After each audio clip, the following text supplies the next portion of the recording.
Welcome to Wing Talk. This is a big show today. We got a lot of guests, and probably more guests than we have people watching out there. So we're really excited. We're going to get to it as quickly as possible. This is two parts actually today. The first part, we're going to be talking with Mario from Austria, along with Glenn from the UK, and we're going to be talking about a lot of things like cinematic. FPV, from switching over from FPV from quads back to planes. And then in the second hour, we have a huge announcement. Henrik is here with us to help with that announcement. So we want to get to it as quickly as possible. And if you're excited about FPV, you're among people who are also excited about FPV in a community that's positive, forward-thinking, and using our energy to uplift the hobby. So if that sounds good to you, you're about to learn something today. First up, let's say hello to Darren Lyons in the UK. Hello. Hey, what's up, Darren? I thought I'd bring the boring level down to Henrik because we're getting to him in a minute. So I thought, get the excitement low. Because he might mention gliders. I was not going to mention. You can't see Henrik's like. I'm getting the bird. You guys, getting the bird and off screen. It's good that we have automatic camera switching, so our channel stays family friendly and doesn't show what Henrik is doing right now. And that voice is Mark Hoffman. Mark, how you doing? Yeah, hi Steve. I'm doing great, and I had a great day with a successful remaiden of a plane and a test flight. So, yeah, looking forward to a great show today. Fantastic. I just got back from Arizona myself. I was there over the last few days and had a great time. Lots of great people. I actually made it out to Right Wing Nation, the international world headquarters of Right Wing, and we'll be talking about that in the second hour. But also, before we jump into anything further, we should say hello to Luke. Luke, what's going on, babes? Nothing too much. All good here. Yeah, actually saw Darren today to buy some fun stuff off him. You saw Darren today. Awesome. He knows how cold it is in this room. Yeah, it's quite impressive. Well, you actually went over to his house? Yeah, I swear, Aaron, the whole room is just made out of ice blocks or something like that. It's an igloo with planes in it, basically. That camera angle is terrible. You're looking exactly the wrong way. Darren's room is quite incredible. It's fully packed with planes, stacked from floor to ceiling. Oh, we've turned the camera around before in the past, and there's like cars in there as well. I mean, like full-size cars, I believe, right? There's pretty incredible, along with a lot of planes. Let's take the energy level down a little bit here. Even though he's not coming on for another hour, let's say a quick hello to Henrik. Henrik, what's going on? Hi. How are you doing, guys? We are doing fantastic. Yeah, I suppose so. I think Darren just invited me to get the boring levels down, as you see. Yeah. We're talking about gliders, but we're not going to be talking about gliders today. So we're going to talk about something. Gliders are boring, Yeah, I know. I was bored last weekend though. I was out there 2 weekends ago. Yeah, it was totally boring. Yeah, totally. All those guys were really boring, and yeah, totally. The hobby is dead. I mean, dynamic soaring, you can just fall asleep watching that. Absolutely. Cool. Hey, we're going to say hello to our first guest today, Glenn. What's going on? It's been a while since we've seen you. Hi there. Yeah, it's been a while. I think I've become a fully fledged AR Pro fanboy. I think it's the only plane that I'm really flying these days, to be honest with you. Apart from getting one of those, Steve, which I'm so jealous that you got that for $60. $60, unbelievable. I had to hold this up before Chris gets on. Yeah, this was like $58. $58. What happened was it was like I think you went to the same thing. Your first AR wing, you actually crashed it pretty bad. Well, this test plane is actually my 7th AR Pro. So 7th? Yeah. Yeah. So I know the plane pretty well. Glenn has some fatigue.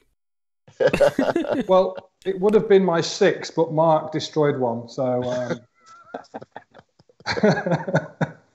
That's not true. it's a rumor.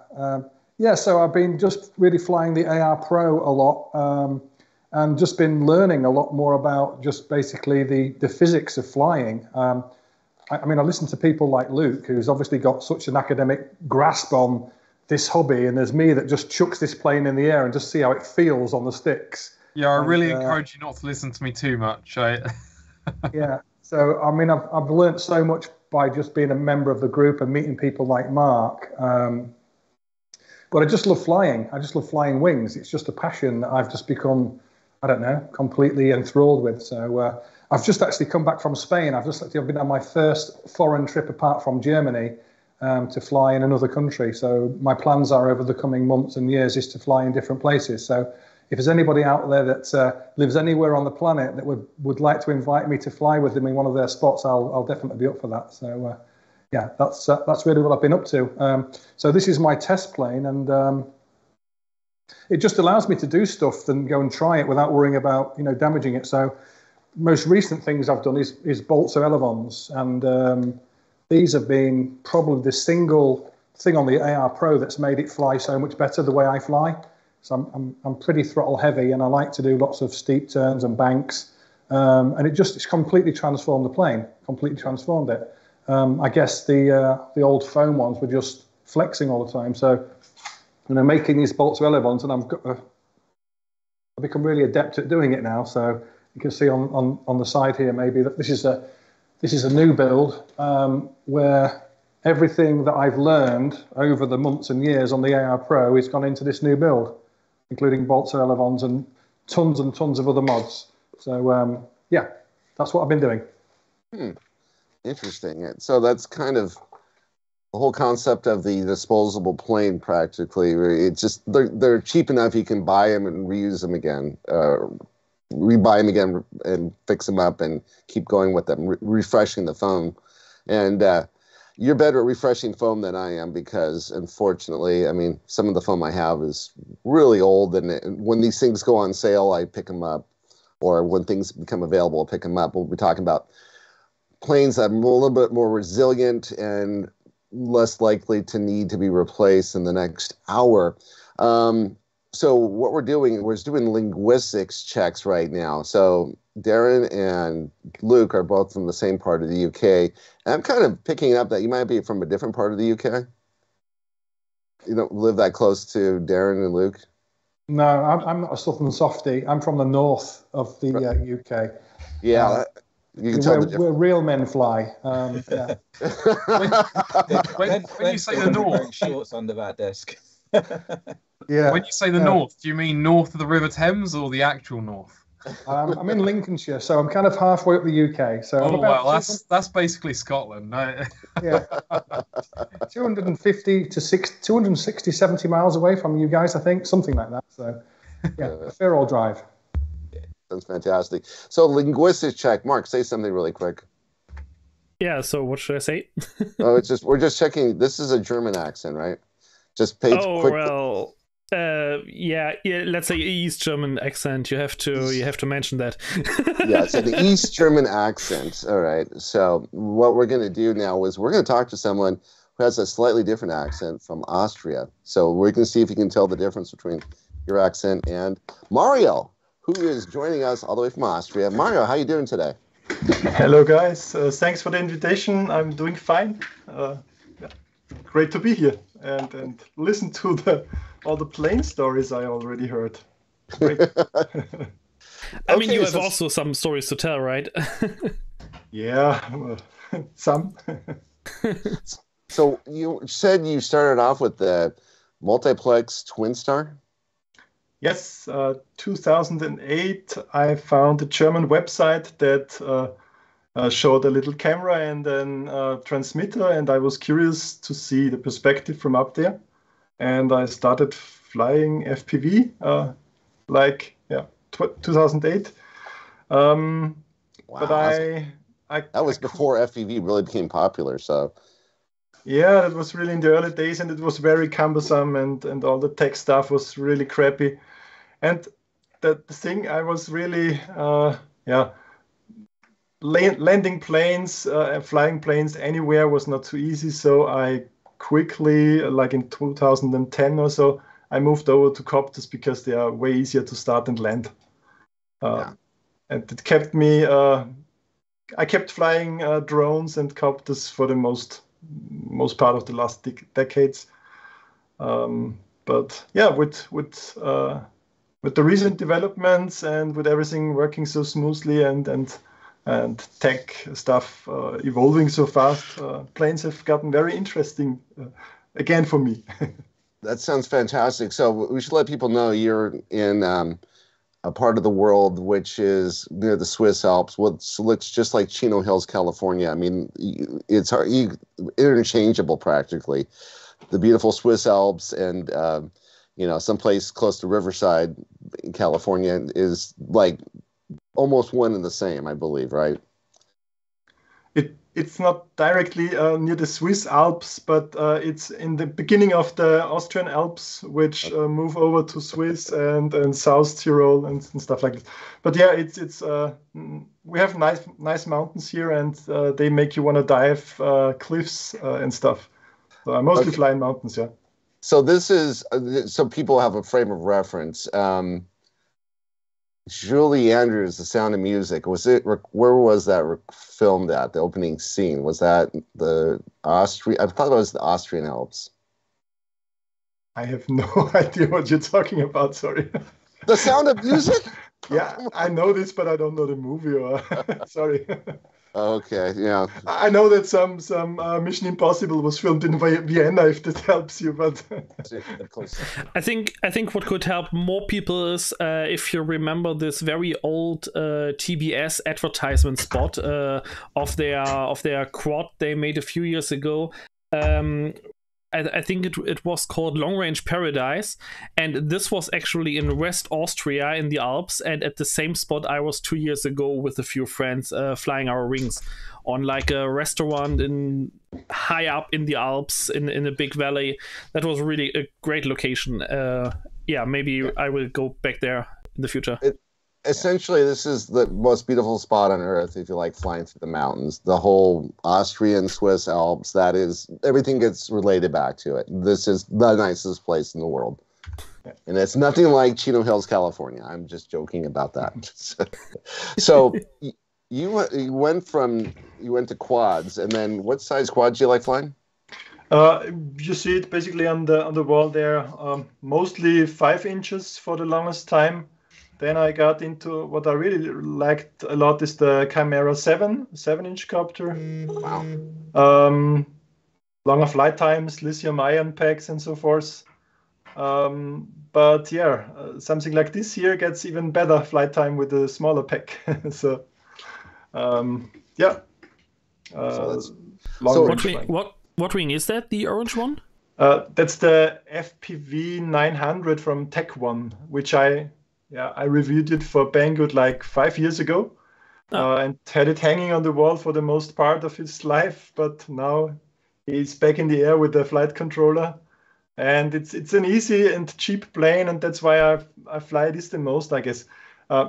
It kind of started for me this year with the AR wing, which I love, and it's a great plane.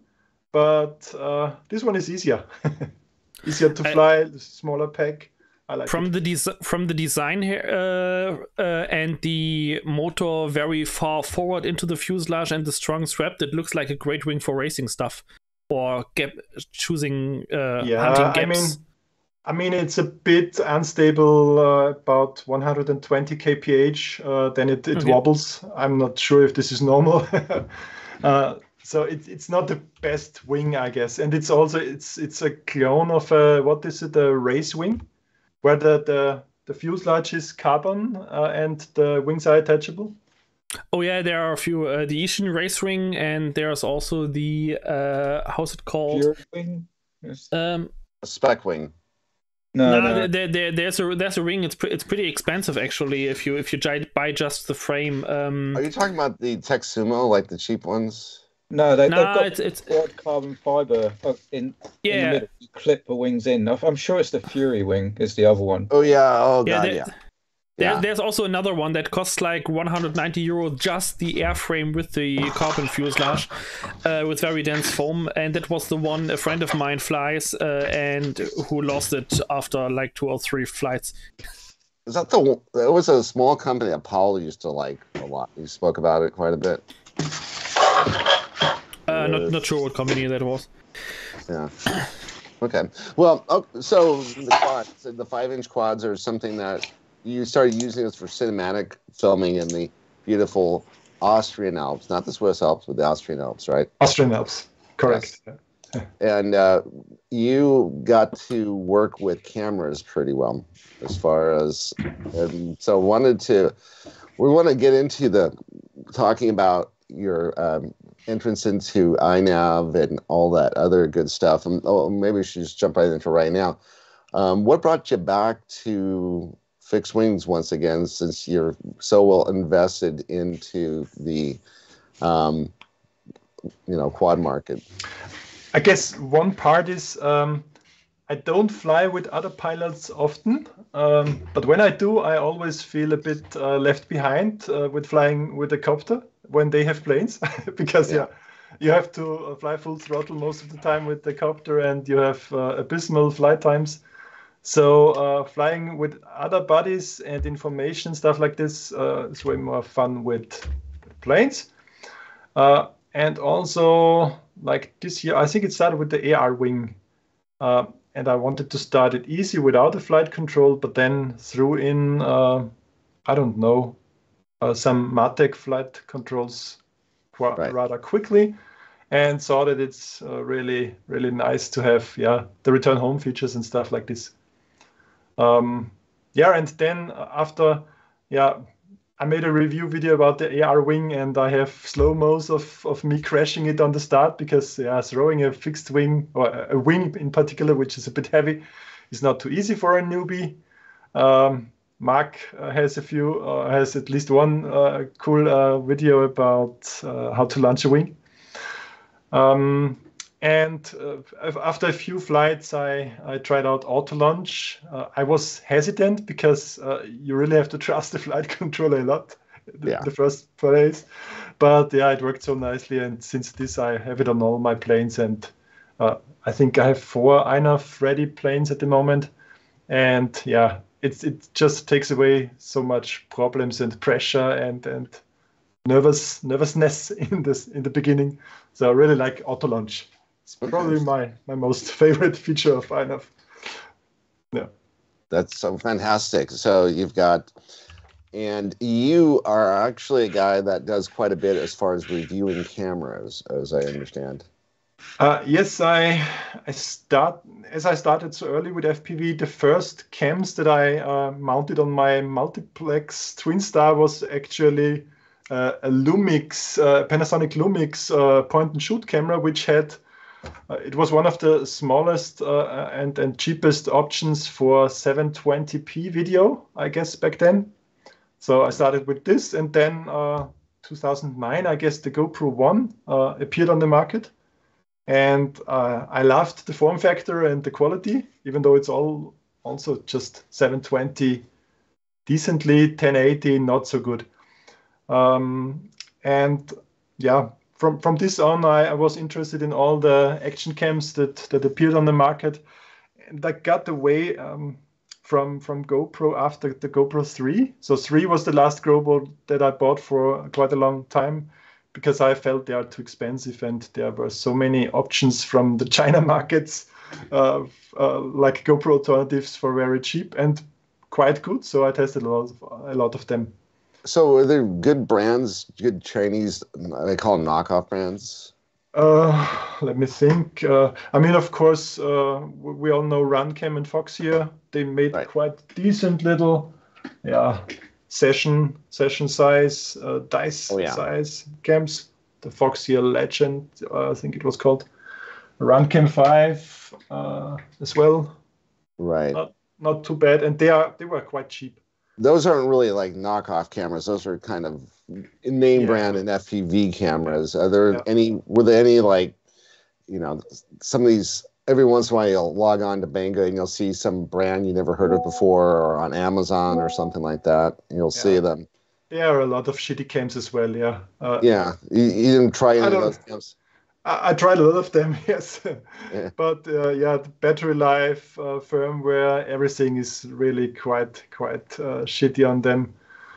At some point in time, I think it was GoPro 7, I came back to GoPro after leaving out a few iterations. Hyper smooth.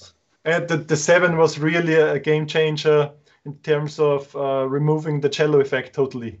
So I couldn't believe it when I first saw, but I always, especially on the copters, you fight with vibrations, and you have this wavy effect, the cello effect. I hate it. I tried everything from little earplugs as dampeners, and but GoPro 7 has some magic in the Hypersmooth, which also reduced the cello effect.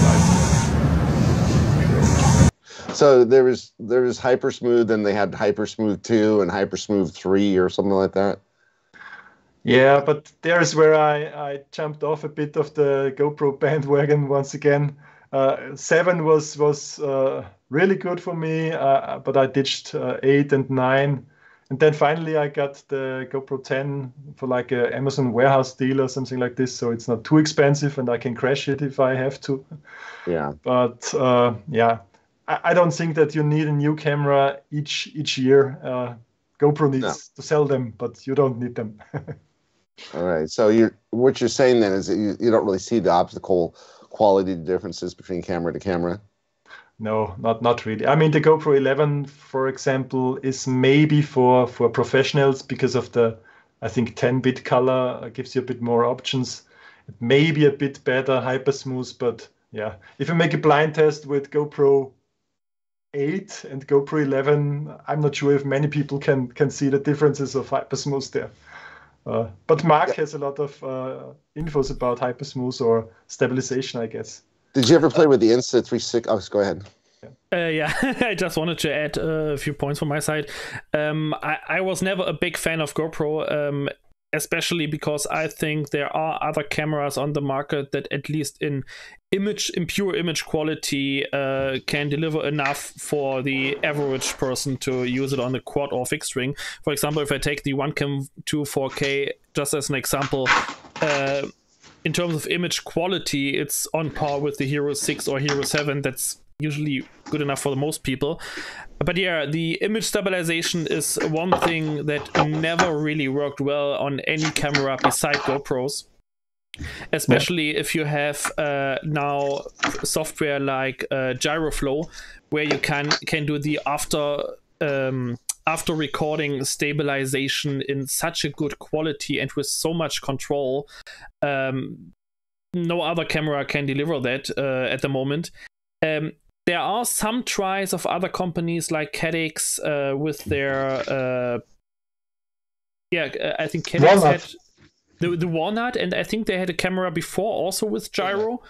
The Peanut is... Yeah, the Peanut actually works well because it's an Insta360 camera. But Caddx had a own camera before, RunCam, also the RunCam 5. But they all lack of proper gyro data logging. And they are a nightmare to stabilize afterwards. But I think with the Walnut, I tested your demo footage you posted, Mario. I've downloaded that and tested that, and I'm really impressed how well that works with Gyroflow. I saw no like hiccups with dropped frames or sudden offsets. It worked really well. Mario, you saw it by camera. I know. I waited for him to finish his point. This is the Walnut. I agree. I'm not an expert in Gyroflow, but I see that the Gyroflow data is quite good. Still on the Insta360 Go 2 or Caddx Peanut, it's better in my opinion. Like more consistent. But here at least you can stabilize it with Gyroflow. if you want really smooth flights. So yeah. But it's a bit inconsistent. In some occasions, I had the gyro data being quite a lot of, like 1.5 seconds off of the video. So you have to adjust for this. Oh, you went away. Speaking of video, your video is black. So the one of the questions I do have: did you ever get a chance to play with the Insta360 R1? And this video is still gone. So let's jump over to Glenn really quick. Glenn, I wanted to. You went on vacation recently to Spain. So how did you get your stuff over there? I've got a big flight case. It's quite a big flight case. You can take the wings off the AR Pro. I can get 3 AR Pros inside the flight case with most of my gear. It has to go through the airport on the large baggage, but it's really not a problem. The only problem is lipos. But I've been taking more and more and more lipos every time I've flown. So the first time I just took 2. Now I'm taking 6. You're only supposed to take 1 lipo, which is above 150 watt hours. I think that's calculated, maybe Luke knows, calculated by taking volts times the milliamp hours or something. And dividing it by 1,000. Hours. Yeah, something like that. So yeah. But they don't seem to say anything when you go through security. They look inside the lipo bag and say, "What are these?" I say, "These are batteries for my drone," and they just let you through. So I've also found a little life hack that you can do with that. They simply trust the number printed on the battery for how many watt hours it is. So you can really put whatever number you want there and take whatever battery you want for people that, may want to bring a larger battery. So the big, 6S batteries, and cross out the 6 and write down 1? You want to bring a 6S 5000, all you need to do is write 4S 5000. Now it's under 100 watt hours and you can bring it. or I bring my big 4S 6P 30 amp hours Clouds battery with me, and then I write out 300 milliamp hours or so. Yeah. That's crazy. All right, so we got Mario back. Mario, I was going to ask you about the R1 from Insta360. Have you ever had a chance to play with that? Let me think. Is this the modular one? Yes. I played. I'm not sure if it was the 1R. Yeah, 1R is it called? Insta360 1R. I bought it off Amazon and sent it back because I didn't like the quality too much. Similar quality can be had from Beta FPV with this naked version of a similar cam. But yeah, fun thing. I sent it back and I made a video like back to Jeff, because Jeff Bezos and so. And Insta saw this video and said, you got the 1R and the 1X2 is much better. Do you want to review it? So they sent me this one for review. It was the last thing they sent me for review, though. I'm not sure if they liked my review style. But yeah. The modularity gives you a abysmal GoPro, and the 360 feature is better on this one here. So I would rather get such a thing if I want to have 360, or I would use something as small as this if I want to have just good stabilization in a really small form factor. So this was one of my most used cameras for wings this season. It's good enough quality. It's the Peanut? It's the Peanut, yeah. Good enough quality and so lightweight, and with the USB adapter it has power, so really liked it. It's really annoying that they or the manufacturers that decide to bring a modular action cam always mess something up that just makes no sense. Insta360 with the 1R, for example, is a good idea in general, but then you have this core module that you need for any camera. You have your camera module, but you have to add the battery pack back at the bottom. That makes it just way too big and way too heavy. Then there's DJI with their DJI DJI Action 2. Also a great idea. And what do they? They don't include a SD card slot. No, you only have like 32 gigabytes of memory that lasts for 30 minutes. Not even. I think it's 22 that are there in net. available. So 28, it's like 20 to 30 minutes of recording time at max resolution, and then you have plug in this extra module, and it takes like half an hour to copy over the data onto a SD card before you can continue the recording. It's such an oversight. I don't understand it. Beside that, if that storage issue wouldn't be there, if they would have put like, let's say, 128 gigabyte in there, this would be the perfect FPV action cam. That's what I'd love to see on the Peanut, actually, is a higher storage. But yeah, 128 gigabyte storage, or if not SD card. But yeah, the Peanut works so well, but the storage is a bit small. Yeah. Well, the thing that was interesting about the Mark held up the RunCam 2 4K. The RunCam 2 4K and a lot of the GoPros share what is that the M12 lens, which are similar, I guess, almost nearly identical lenses on those. So you have something that costs $50, you have something that costs $400, and they're using very similar lenses. Mario's holding one up right now. There is the RunCam Thumb Pro, yeah. And this one is not really good because the standard lens, there's a new version now, I guess, with a wider angle. But this has too narrow lens, and you cannot stabilize anything. You have to stabilize, but you cannot really because it's too narrow. But other than that, it's not a bad cam. But yeah, if once again, I was lucky and I got this the Peanut for around 200 euros on sale on Banggood, and there it's really a good price point. Now it's back to 300, I guess, which is too high for what it delivers. But yeah. I have to say, I also have the Thumb Pro. I bought that from another YouTuber. It was his review sample, so I just bought it from him for a good price. I have to say, I like the narrow field of view, especially on fixed rings. If you do stuff like gap chasing, you don't want to have that wide field of view. You want to have a narrower one, so you see more the speed and see the stuff earlier coming in. Just a quick point over about the RunCam 2 4K.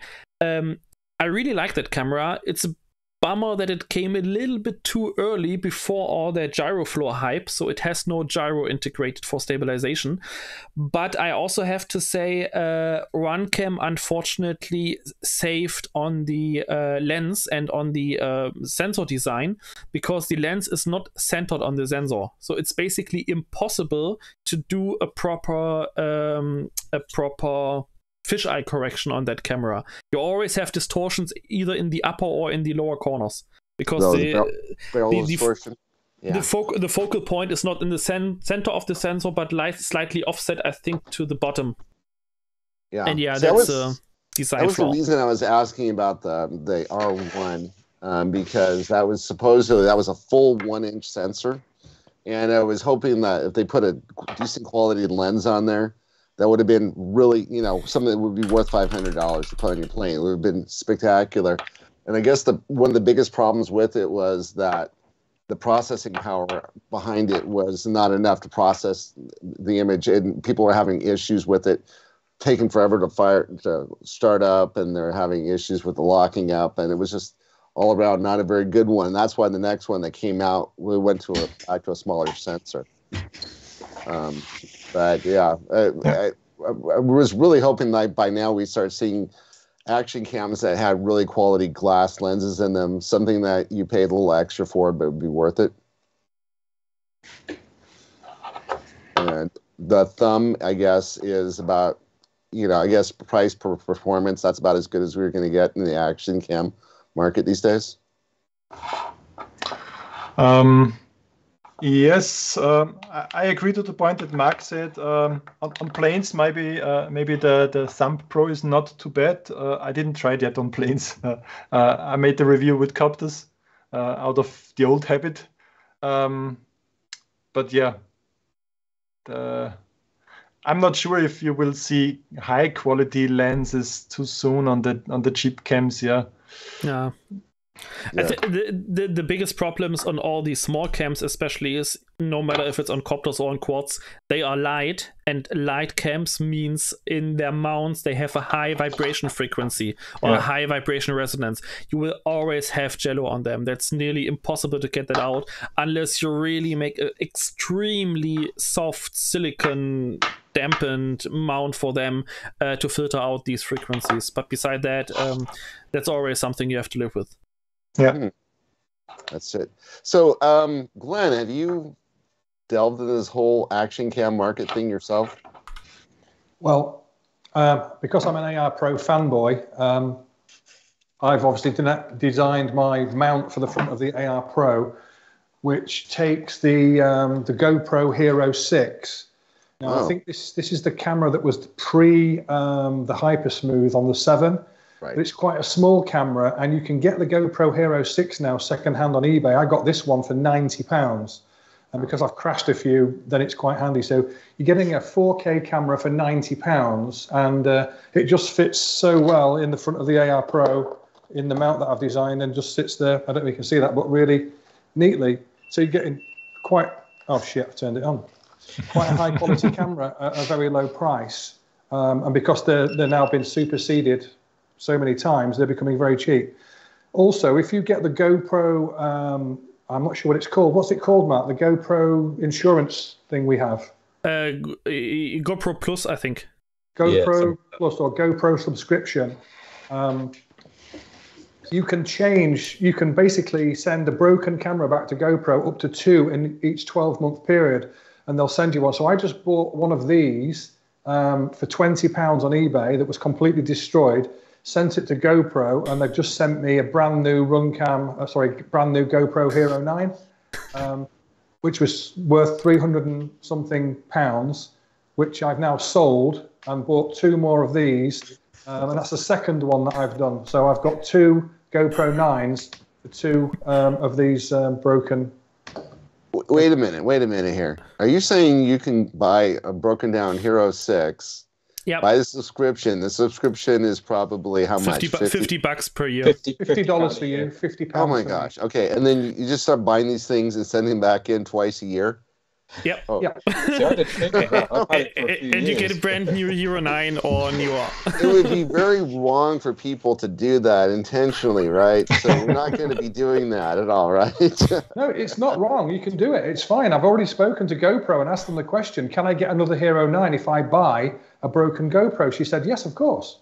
Oh, I'll be looking for broken GoPros today. That's awesome. I mean, the only person who gets or who is in the disadvantage here is the person who sells the broken GoPro instead of buying a subscription. Exactly. That's And GoPro. So with the GoPro Hero 6 on the AR Pro, I mean, I just use this because I use the 1.6 version firmware, and I still use Real Steady Go, even though I'm wanting to get into Gyroflow. I'm still using Real Steady Go just because I'm used to it and because it's easy. And that's what I use for all my flight footage to get stabilization. I also have to say I have no idea how that process works out for GoPro on a financial basis. I don't know, because it cannot be profitable at all. But hey, they offer it, so why not use it? You know. When's the Session 6 coming out? Because this is not turning on anymore. Literally just found that out while we've been talking, so I might have to send this back and get Session 6. You might have to charge it.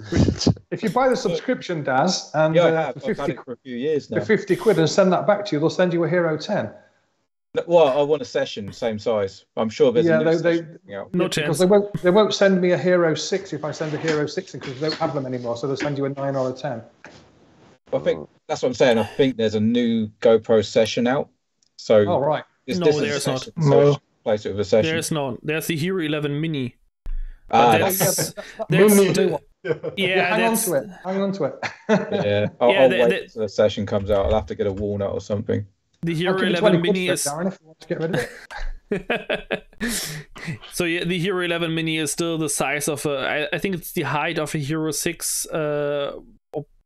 No, it's about the size of the Hero 6, a little bit higher and the same rate. So yeah, not really a session camera. Oh. By the way, ePepper is asking a question in the chat right now. Are there any good split camera available? Wouldn't that not be a better solution? From my point of view, yes. A good split camera with proper gyro data for stabilization with Gyroflow would be a fantastic thing, but all the manufacturers who did split cameras before, yeah, mostly Runcam and Cadix, who did the good ones, yeah, they decided no, it's not worth the effort anymore, and they basically removed all of them from their stores. Cadix doesn't sell anything anymore. I think there's only a Whoop size camera with the 20x20 board they still sell, and Runcam, I think it's only the hybrid or the split 3, one of these they still sell, but everything else is completely wiped off the market. Yeah, but if you look at it, to be honest, it would be pretty easy to actually do it with all the HD cameras out now for the HD0, for Walksnail, for DJI, etc. Probably not for DJI, but for Walksnail and HD0. Just put a DVR board in between. Oh yeah, Runcam has the split HD that records in 2.7K with gyro data, can be stabilized, and is made for the DJI FPV system. But we have nothing. But it's not a good camera. That's okay. Okay. There is a Walksnail. I think there is a Walksnail VTX that can record, isn't it? The Walksnail VTX all record. Okay. They all record from factory, but not but with an SD card in it. Only 8 GB onboard flash. So it lasts about 30 minutes recording time. I guess the O3 air unit from DJI could be a good contender in this region. It should be quite similar to what the DJI Avata has inside.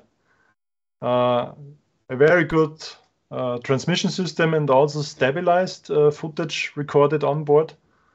So this could change HD cams quite a lot for people that use DJI at least.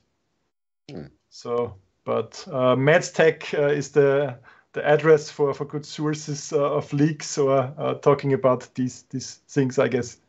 As long as we have time, we're coming into like the last 15 minutes of this hour. Oh, Mark has something, right? What do you got, Mark? Mark has. We can't hear. He's yeah, I just wanted to show one last example. The Hawkeye Firefly Split 4 or naked 4K is that. It's basically a split camera in a naked case right now. It's also available as a split camera. It is promising. It has a really good recording quality and also a very good lens. But as I stated before, the gyro data is absolute garbage. After around about 2.5 minutes of recording time, it starts to make jumps in the time offset, and then you are constantly setting more and more sync points to get it somehow back on track. But it's good for quads, but completely useless for wing flying or anything that lasts longer than 3 minutes. Beside that, it's in theory a very good camera. I talked to them about that problem, but they said, yeah, that's why you have to sync it. They don't really understand the issue. I don't know. So yeah, at the end, this camera also ended in the drawer and is never used. Interesting. Antennas. So which kind of antennas are we talking about? We're talking about BTX antennas. We're talking about just regular transmission antennas on 2.4 gigahertz. We're talking about 900 megahertz. Or which antennas do you play with, Mario? Since DJI came into the market with the HD system that was quite successful and alone on the market for the longest time, I tested a lot of analog. So we could use the analog antennas also on the DJI system if we had the proper SMA reverse polarization adapters. Okay. And if we remembered to have the same polarity, like right or left hand polarized on transmitter and receiver end. And because there were so many options and I also in the analog world, I collected a lot of different antennas and always tried to measure them and find out what's the best antenna. So I did a lot of antenna test videos. With DJI, I had the opportunity to get the log file you get, the SRT file, the subtitle file. And there you have the bit rate as an indicator of how good the transmission is when you're out far. And you can plot an Excel chart about this bit rate. And if you always fly the same route, you can get quite good practical measurements of antennas. And I tested a lot of them. But basically with the DJI transmission system or with the HD transmission systems, you get so much better and stable signal that the antenna is not so important anymore, I guess. Interesting. Well, so did you notice a big difference between the antennas? I mean, they had what they call the Pagata antenna, and versus the regular, there were a lot of them that had. I was noticing they would have some were taller, some were shorter. These are the questions we get in the group. Some people will ask. Here we go. Check this out. My favorite antenna set for the DJI system is this. It's called helical antenna, or 4 of them. Quite short helical. The number of turns you have say something about the directionality. So if you only have 3.5 turns, like I have here, you have quite an open field that you can. You don't have to point the antenna directly to your copter or plane. You have almost 180 degree with this, and have really good reception in this direction. If you have a longer helical antenna, you better aim your head towards the plane or the copter. For me, those helicals were the best. You also have patch antennas. So below the helicals, I still have the Crystal HD, which hides the patch antennas behind the faceplate. And then you would just mount 2 little stubbies on top here, omnidirectional antennas. For wing flying, you most probably need directional antennas because you fly further out. For the copter pilots that do bando bashing and not flying too far, they also like the omnidirectional antennas because they want to have good coverage in all directions. Okay, so let's talk about that for a second, because what you just said was that people who fly quads and do bandos, they like omnidirectional, which means that they probably end up flying behind themselves. Mm-hmm. So you need something where you can get signal behind you. When you're using a patch antenna, what happens is you're getting, instead of having a 360-degree view, what you have is essentially a small area that you get, like maybe 5 or 10% of the whole. The best analogy that I heard is with lamps. So if you have a normal light bulb, it's an omnidirectional, almost omnidirectional light source. Right. And if you have a flashlight with a narrow beam, then that's a directional antenna. So right. And that's it. You cannot get more RF quality signals than what is there, but you can form the beam and get more in one direction or a good amount all around. So it's you can also relate it back to garden hoses. Like sometimes you have those sprinklers that do 360 degrees. They don't put water that far out, but they do a small area very well. But when you have a garden hose, which has like a small nozzle on it, it shoots a very strong beam, very short, it doesn't cover very far, but it can shoot it much further away. Yeah, and the amount of water is the same that you use. Yeah, okay, that's fantastic. So you didn't really notice a difference. I mean, there's a lot of some premium when it came to antennas. I saw that there's some premium antennas that people put out. Was there a lot of difference that you found, or is just you found like the type of antenna, not really the brand, made the difference? Yes and no. I found one very disappointing thing, because I reviewed a lot of those copters here. Those are ready-to-fly copters, so I didn't build them myself. And they have cheaper components normally, and they have also quite cheap antennas. And sometimes those antennas were even the wrong polarity. So they are sold as left-hand polar, also with an L, left-hand polarized. LHCP, but they are really RHCP. And you only notice this when you open up the little plastic cap and take a look at it. And this, of course, this gives you 20 decibels of loss of RF or something like this. So it's really a lot that you lose. And if you use the proper antennas, you get just better and more stable video link. I think it's 16 dB loss or so you get, but that's still like just 5% of the signal left. Yeah. Every 6 decibel you lose half of the every range. 3. Every 3? The half of the range every 6, but half of the signal strength every 3 dB. Yeah. So what I found out is that you cannot even say that a high quality, high end antenna for a high price is better than a cheap antenna. I think often you cannot tell before you actually test them. As a good example. Foxeer is usually known to make pretty good antennas in the mid-range segment, entry to mid-range segment.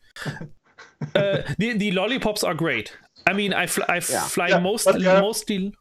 There are three lollipops, and they all look totally different, and they just throw in what they can. Yeah, of course. I mean, at the end, they are the same inside, of course. But I have to say, I fly mostly lollipop antennas. I'm totally happy with them. Yeah. And on my goggles, I used for a while the Foxeer Oreo patch antenna. Complete crap. Yeah. Absolute crap. I think it's advertised with 8.5 or 8.6 dB, but actually it was even worse in terms of range than a 4 dB patch antenna I bought from China, like for €5 or so. Yeah. It was really, really bad. But on the other hand, sometimes you can get very cheap antennas. Take our famous 150 millimeter patch array antenna with 6 pagoda patches in a specific array. This antenna costs like $20-25 or so, and it performs really well in most cases. Some got damaged by transport. You don't really see that because you have to look if the pins are straight that connect the 2 plates. But if everything is fine, this antenna has fantastic performance. I mean, with that antenna, I flew like 7.5 kilometers on 25 milliwatts before the signal completely dropped off. And I wouldn't say that's a bad result. Yeah. Interesting. Fantastic. Well, we wanted to ask Glenn one last time with Glenn, baby. Hey Glenn, where do you want to go next? You've been to Spain. How was Spain as far as flying is concerned? And where do you want to go after that? Well, I'm open to go anywhere, but obviously Europe is on my doorstep. So Spain was the first time I'd flown in an area where there was any decent hills or mountains, and it was pretty scary. So where Mario lives would be a really fantastic place for me to go to. So Glenn, come to Austria. So mountains really intrigue me. So I'm hoping to go to Spain and fly in the Pyrenees, because I really have this dream of flying down a snow-covered valley. That's something I'd really like to do. But Leslie Yagin is my #1 target, of course. And I've already spoken to him a long time ago, and he said, yes, you're welcome. Yes, you're welcome. I wasn't sure if he thought I was serious. So if he's watching, I'm serious. I'd love to go to Hawaii. Oh, Maui, yeah, Maui. You just don't invite yourself over to his place. Stay with him. He'll give you some ideas what good hotels to stay at. But I guess every time I mention, hey Leslie, I'm gonna come sleep. I used to tease him about it. Leslie, I'm gonna come sleep in on your couch for the next week or so. And yeah, not so much. He doesn't write you back right away. For Europe next year, I've just actually ordered a camper van which is being built in March next year, so I can get across to Europe and drive around. So next year, when we go to Meppen in Germany and I meet Henrik and Mark again, I'll be in a camper van, and then I can just pretty much go wherever I want to go and fly. Yeah, then drive a bit south and come to Austria. Yeah, we can visit Mario together. Yeah, we'll go visit Mario in the camper van. Yeah. Wait, is this like a Sprinter, like the Mercedes Sprinter? No, it's a Renault. It's a Renault Traffic, so it's not huge. It sleeps maybe 3 people, enough to get my planes in and my gear. I don't need very much. As I want it to be discreet because obviously I want to go and fly places where I want to basically camp overnight and fly the sunrise or the sunsets. And I mean, the problem with flying the way I like to fly is that because I'm not in a flying club, like most of us, I guess, in the hobby, is that there's more and more pressure, it would seem, on doing it and feeling worried about someone coming along and saying something. Flying, in the UK, the rules are you've got to fly within line of sight. Well, I don't know anybody that I know that flies planes or even quads that flies line of sight. So, yeah, I want to be discreet so I can basically pull up at a place, check it out, put a couple of packs in, get the footage that I want, fly the mountains, and then basically pack up and drive somewhere else quickly. There was somebody in the hell out of group, there. like the first year the group started, who went to the visitor center. Like you can park and look at the Matterhorn, and he took what was like ready-made RC, the Mini Goblin. He took it to the top of the Matterhorn from where the visitor center was. It was like 6 kilometers away. It was like the most impressive video ever.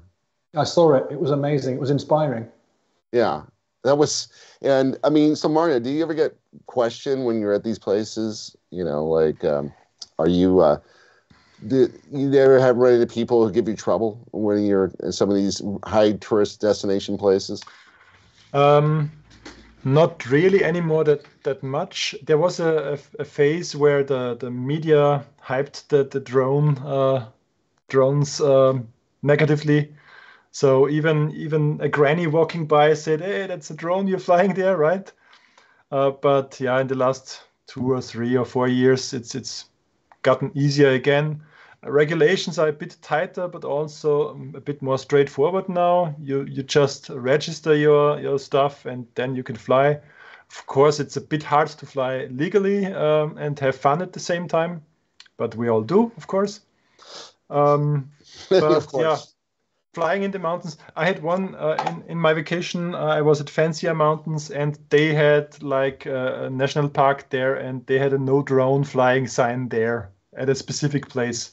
So that gets a bit more common, I guess. But yeah, in the normal wild mountains where there's not the national park, then you can fly and yeah, have fun for sure.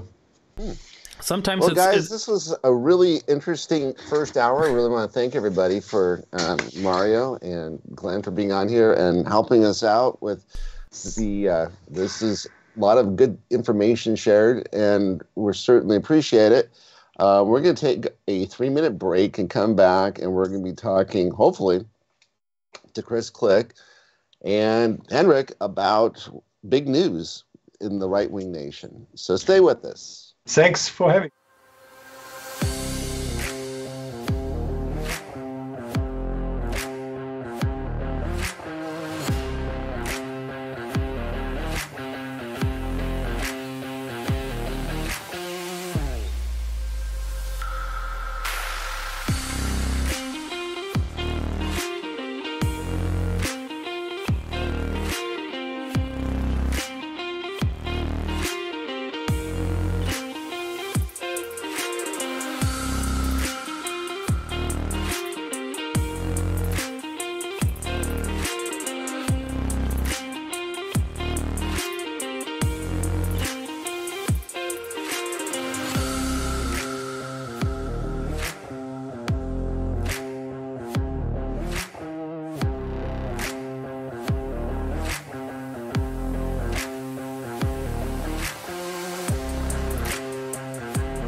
everybody, we're back. Welcome to the Right Wing Hour, baby. Yeah, that's what we're talking about.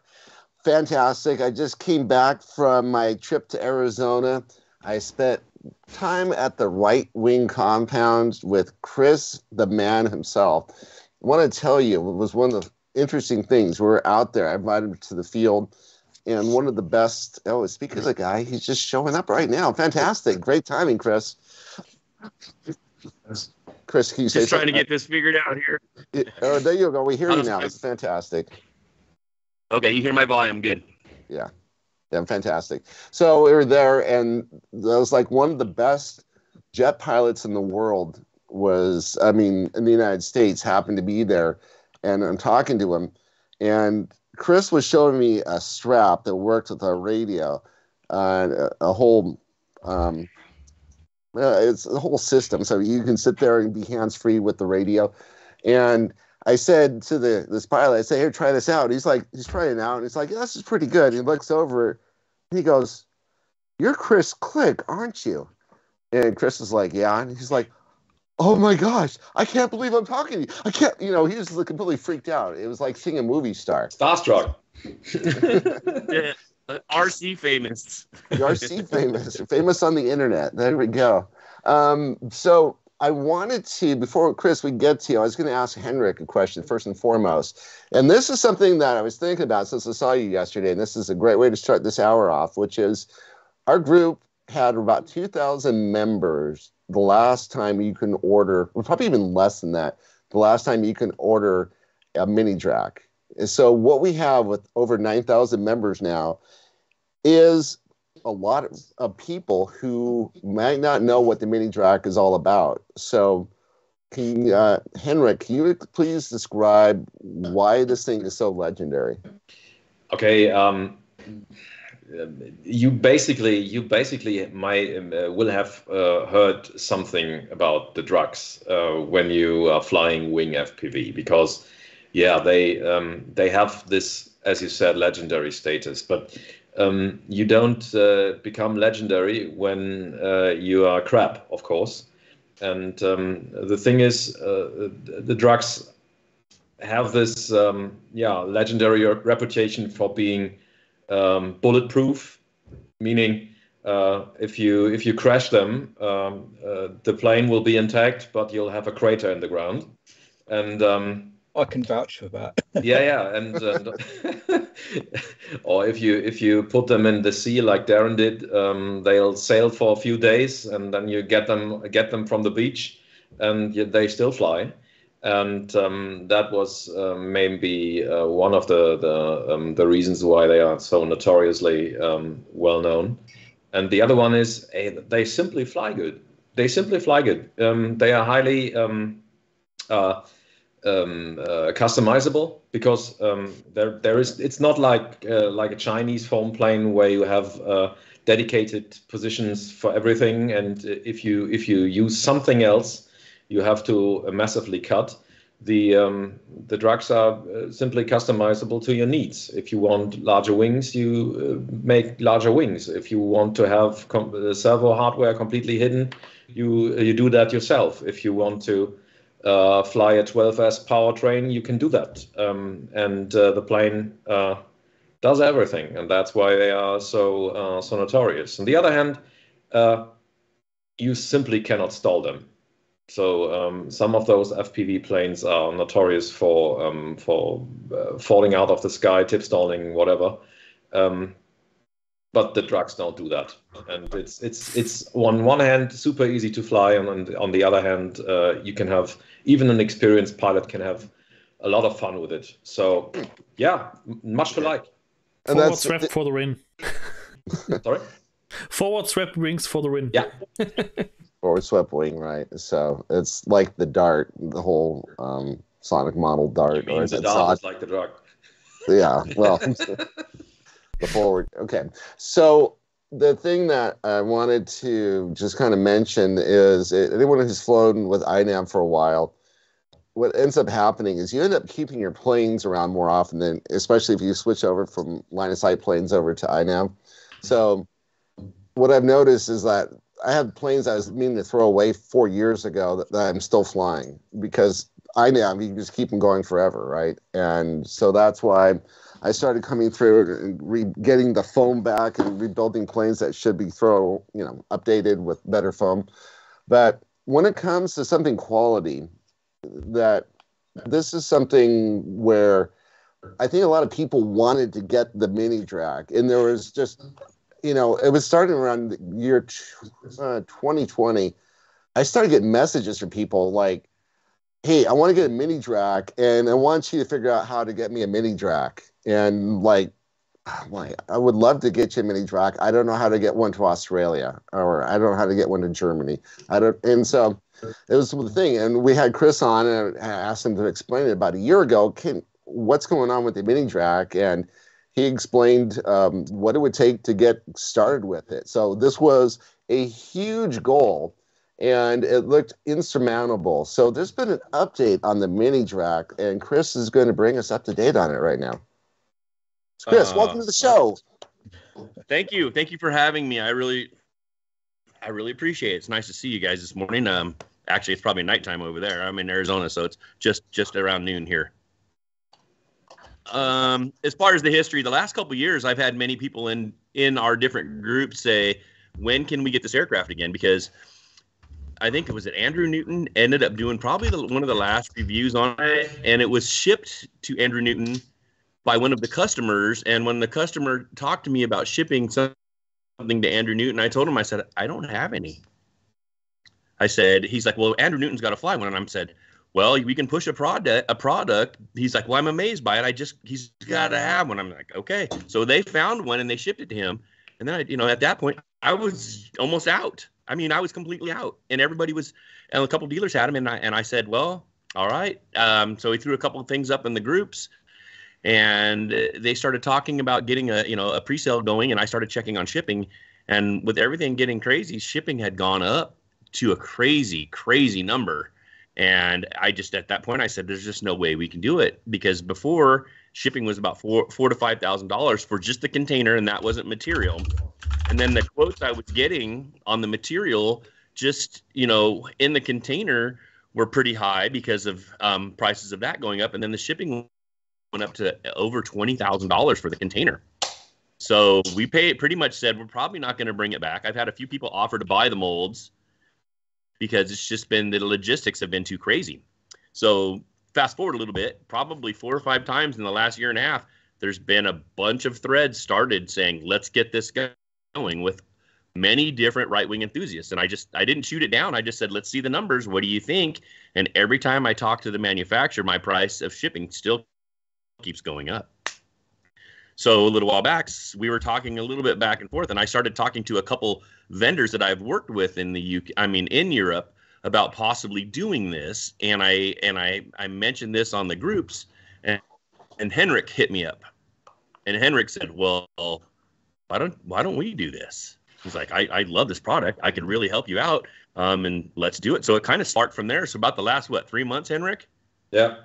Yeah, about the last 3 months, he kept sending me, messages. Are we going to do it? Are we going to do it? And I'm like, are you really serious? And then we finally got serious about it. And I got some good quotes. And then my manufacturer has always been so good to me. They said, we'll do a minimum of, 300 units. And we're like, okay, well, let's do 300 to test this out. And that's kind of where we're at today. And I made a couple phone calls last week. They said, we're still good to go. They said, if we, place the order and we get some pre-orders started, they can have them possibly in 10 to 14 weeks as far as when they're done manufactured. And then Henrik's going to pick them up. And it sounds like he's going to take care of Europe, the UK, and all international. And I'm going to take care of United States, North America, South America, because it looks like Henrik even has better shipping prices than I can get. So why not keep it? We're going to try to keep the price anywhere between $175 and $200. That's the main goal, because even though the costs have gone up, we're not having to spend, this money to ship to us. So we're going to try to keep it the same, but the actual material cost of that has gone up 30%. So we're going to try to keep the price the same still, and not do this price gouge like every other manufacturer's had to do, since we're not going to be shipping. Since we're not going to be shipping directly to the USA, you know, this is going to help. Just so people know, we were talking about this. I mean, it was the biggest coincidence in the whole world. I mean, I remember the last time I spoke to you. I remember exactly the last time you were on. It was in October of last year because my wife, I said to my wife, we had this Hawaiian vacation and we postponed it a day for Sunday to go to Hawaii.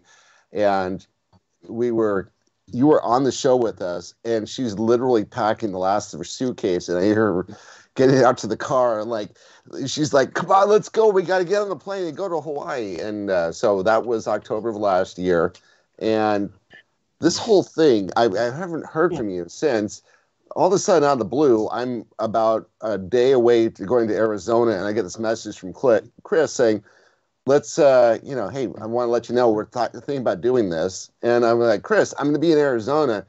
And it turns out I was like 3 miles from where his headquarters are located at a flying field. And he comes over and meets me. And it was still kind of like, this is looking pretty likely, but I'm not quite sure it's going to work yet. And, I'm on the fence about it a little bit. And I'm like, Chris, let's just do it. Come on. And so before Henrik was completely surprised, like, we're going to have you on the show on Sunday and let's announce this. But the thing is, and this is really important, this might be a one and done kind of thing. There might be some unforeseen things that come up along the way here. So these 300 units might be the very last units you might see of this mini DRAC. And so if you've ever thought about getting one, if you've ever dreamed about getting one, this might be your only chance to get it. Yes, we got to give it a try and see how how this ends up going. And at a 300 order minimum, this is going to give us all a taste of how we can work this out and get this going. And let's do it. And we need as much help as we can get because I'm just a small shop. Henrik's just going to, he's starting his own business actually to do this. So he's doing it completely legit. And we have enthusiasts that are lining up to do this and help. And one of our best enthusiasts, Henrik, lined up to go ahead and be the man to actually make it happen. Because if it wasn't for Henrik, a couple of the vendors that I have in Europe, I just was feeling way too hesitant to hand over this to somebody that's not an enthusiast like us, somebody that's going to make sure the packages are done, make sure it's shipped right, make sure we have all the materials in it. Because when I've actually did a little bit of this, I did 100 of these to a company in Europe one time about 4 years ago, and a good 20% of them didn't get all their parts in the boxes and ended up just being very difficult because I ended up shipping a lot of stuff from here to cover people because the people that were looking at doing it weren't really interested in doing it. Henrik is going to cover us on that because he is a right-wing enthusiast, and it looks like we can work this out. Yeah, the thing is, you all have to thank my wife actually, because she's a stay-at-home mom at the moment. She has a degree in economics, and she feels a little, let's say, bored. Yeah, she of course she loves family and she loves doing all this, but she has her art hobby and whatever. But we talked this through quite often in the last days, and she doesn't want to waste her talent on some accounting job in some office somewhere else. And so we were talking about selling her art stuff like for 18 months, 24 months. The opportunity to become a reseller for Right Wing and to combine this in our own shop, it will be something like Grumpy's Art and Hobby or something. I'll call the website. Boring Incorporated. yeah, whatever. Stay ready for the IPO. And the thing is, it sounded like the perfect opportunity, and as much as I'm in it right now, and as much as we started this up, at the moment it sounds absolutely like the right thing. And she will actually be packing the kits, while not our kids, but the plane kits, yeah. And she will actually do the shipping, etc. and I can assure you, she's a trooper with that. She's with those things. She'll take a missing screw absolutely personal. So this will work. Okay, I'm glad to hear that. That sounds the nice. basic plan. I'm gonna say the basic plan is we're going to bulk make the parts and have it ready to go and ship bulk parts to Henrik. I'll make the bulk parts for the kits here and for Henrik, and Henrik's going to take those parts, and then they're going to end up assembling the kits there because he's just going to be having the foam parts. And then here I'm going to be doing the same thing. And Henrik has found some good prices to be able to ship me just the foam pieces to me at 20 at a time at a very decent price. And I'm surprised the shipping cost that he's been able to get out of Europe, because the United States has been nothing but going sky high. So this is a very good thing, because we can take care of people from around the world directly through Germany, which is going to be amazing. Yeah, the thing is, we're not. Come on, it's 2022. People are concerned about the environment. We're not shipping foam across the pond to ship it back again. That's one thing. And the other thing is, basically shipping for it's from Germany, of course. I think it's an open secret that the foam stuff is molded in Germany out of automotive foam, the best you can get. And I think within Germany we would face shipping costs of around €6 for one kit within Germany, and like €12 for continental Europe. And Darren, we'll have to collect for Darren that he might be able to spend the customs for the UK. But on the other hand, it's a natural thing. From my point of view, the best idea we could have. One quick question from /7FPV: are the foam colors that could be chosen from already decided? No, Jan, you won't get a pink one.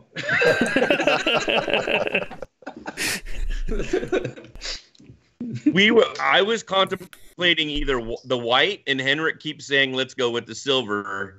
So, and personally, one reason I like white is because I can put LEDs in it, and I do a lot of fun night flying, and they works really nice to light up the complete perimeters with the rope LED. But that's the only reason I would do that. Otherwise, I like the silver. I like the blue, but Henrik said the sky's blue. It's going to disappear. I'm like, that's if your line of sight, but I do get that. So maybe we should start a poll. Yeah, that's the thing. I personally like the white also, because all your extended wings are white, so it could be a very, very good idea to go for a wide run. It's just a matter of taste. I think from my personal point of view, silver and black would be the good sellers. Blue is probably a top seller for the USA. Or for some UK guys with a Union Jack on it or something. But for me, black and silver, white is also okay. So let's do a poll. Why not? What I would say is 99% of the mini Dracs I see are covered in vinyl usually. So color doesn't really matter. Usually they're either painted or vinyl covered. And yeah, and I think for painting stuff, it makes sense to have them in white, because it's the easiest way or the easiest ground to just paint it in any color you want. And a can of good spray paint that is foam compatible and the lamp sticks later too is maybe $10 or so. Yes, as far as the color, if you do white, all of any vibrant color that you paint over the white pops better. You don't have to have as much paint, so you're not adding as much weight, and the end color that really comes out of the when you have a base white is a lot more vibrant. And like you said, Darren, I don't know anybody except probably me that flies a mini Drac that's not laminated or vinyled in one kind of a color or another, or filmed. So if I understand that correctly, the whole batch will be one color, so not multiple colors. Yes. We would only do one color. This Okay. this material is expanded in another factory, and then it's run with a rail car over to this factory. So once they do batches, they can't, they'll run the same color for weeks at a time before they change colors. Okay. And the most color they run are still, I think, is silver and black at the factory. So, Chris, you and I were talking about this yesterday at your headquarters, which is a wonderful place. Thank you for inviting me out yesterday. I really do appreciate it. All the nice swag. One of the questions, you brought up a point about the mini drac. I know Henrik gave his analysis of why the mini drac is so important. As the actual creator of the mini drac, why do you feel like this became a legendary status? What has drawn people to this point? Well, the mini drac is probably a work of mine that it was probably developed almost over a 20-year period. There was many different versions of it, with or without the shoulders on the fuselage, and we've set it up many different, in different configurations. And as far as the size and the battery carrying capabilities and the actual motor sizes, it ends up being in right at that 1 meter size where things can actually fly really, really well. And that's the same reason why I actually made an optional 40-inch wing for the Nano, because when you hit that one certain part, about a meter, maybe just slightly over or slightly under, it really, it hits that perfect sweet spot. But like Henrik said, you have when you're flying FPV and you're flying line of sight, having that stall characteristic being the way that the mini drac is, it really, really makes it nice for flying. You don't have to panic as much keeping it in the air. The slow speed characteristics are absolutely amazing. And I remember when I finally hit the design, I ended up making a couple more for some friends, and we flew them, and they all just said to me, like, that's it, we have it, that's it, that's the plane. And the way it handles it, this reason why it's world famous. Yes, it's durable, but I also had to search out the most durable foam. I didn't want to get it to make out of Chinese EPP. I didn't want to get it made out of the American JSP type of foam, because we've molded some larger. You remember the big Spade 70 you saw yesterday, Steve? Yeah. That big one there. That was done in America. But it's still done out of 1.9, but it's done out of a JSP foam, which isn't nowhere near the quality of this BASF foam out of Germany. So between taking that amazing design and coupling it with the amazing material, it's just a win-win situation. It ended up being, I've seen many polls of where people are like, without even it being anywhere near right wing, people will say best FPV plane ever. And it always comes up. It comes up that's the plane. I probably have 10 emails a week asking, even though it's been gone for so long, people still trying to get it. So I think it just being the culmination of the design, the material, and the way it flies is just, it's been something that it hasn't aged. People just keep coming back and back and back. And it's been, was it 2016, I think, 2015 when we did it. So, I mean, if people didn't love it so much, they wouldn't be trying to get it. Yeah, the thing is, okay, sorry, Mark, you first. And also, don't forget Michael and Shelby's videos, because these are the best demonstration possible to show how these planes fly. Yeah, Shelby is a legend. Yeah. On the other hand, what we are now seeing is that people are doing vertical takeoff and landing conversations. Conversions, yeah. Your conversions, yes, conversations. Or twin motors. Yeah, bigger motors. We see short wing sets. We see long wing sets. We see different winglets. We see big motors for speed. We see big motors with low kV and big batteries for ultimate long range. You can do whatever you want. I have a wet dream of putting a turbine on one. Have seen that on a big track in somewhere on the YouTubes. I have another wet dream of doing torque vectoring with one of them. So why not? the thing is, let's just keep this thing going, and when we see it's going well, I might be even ending up with doing some Sir Grumpalot or whatever special edition, and make some super efficient linkages and printed parts for it, so that you can have a super efficient version or whatever my crazy mind might put out. One thing I was going to say is that what I noticed starting around 2020, as the pandemic really started to take effect, was that all of a sudden, all the planes that the group, back then we were a much smaller group, less than a quarter the size we are now. These planes there were like a lot of staples out there that people would buy as far as planes, and all of a sudden these staples weren't available anymore. And if they were available, the price was 2 or 3 times more expensive, and then shipping was astronomically expensive. So what that, I think, forced a lot of people into were much smaller planes, like the He-Wing Ranger, which became a very popular plane. But things that were small, that could fit in small boxes, that was kind of what the group was started, what we've been pushing for the last few years. But then when we got to now we're starting to see that some of these planes are coming back down in price again. Somebody there? All right, I'm getting feedback.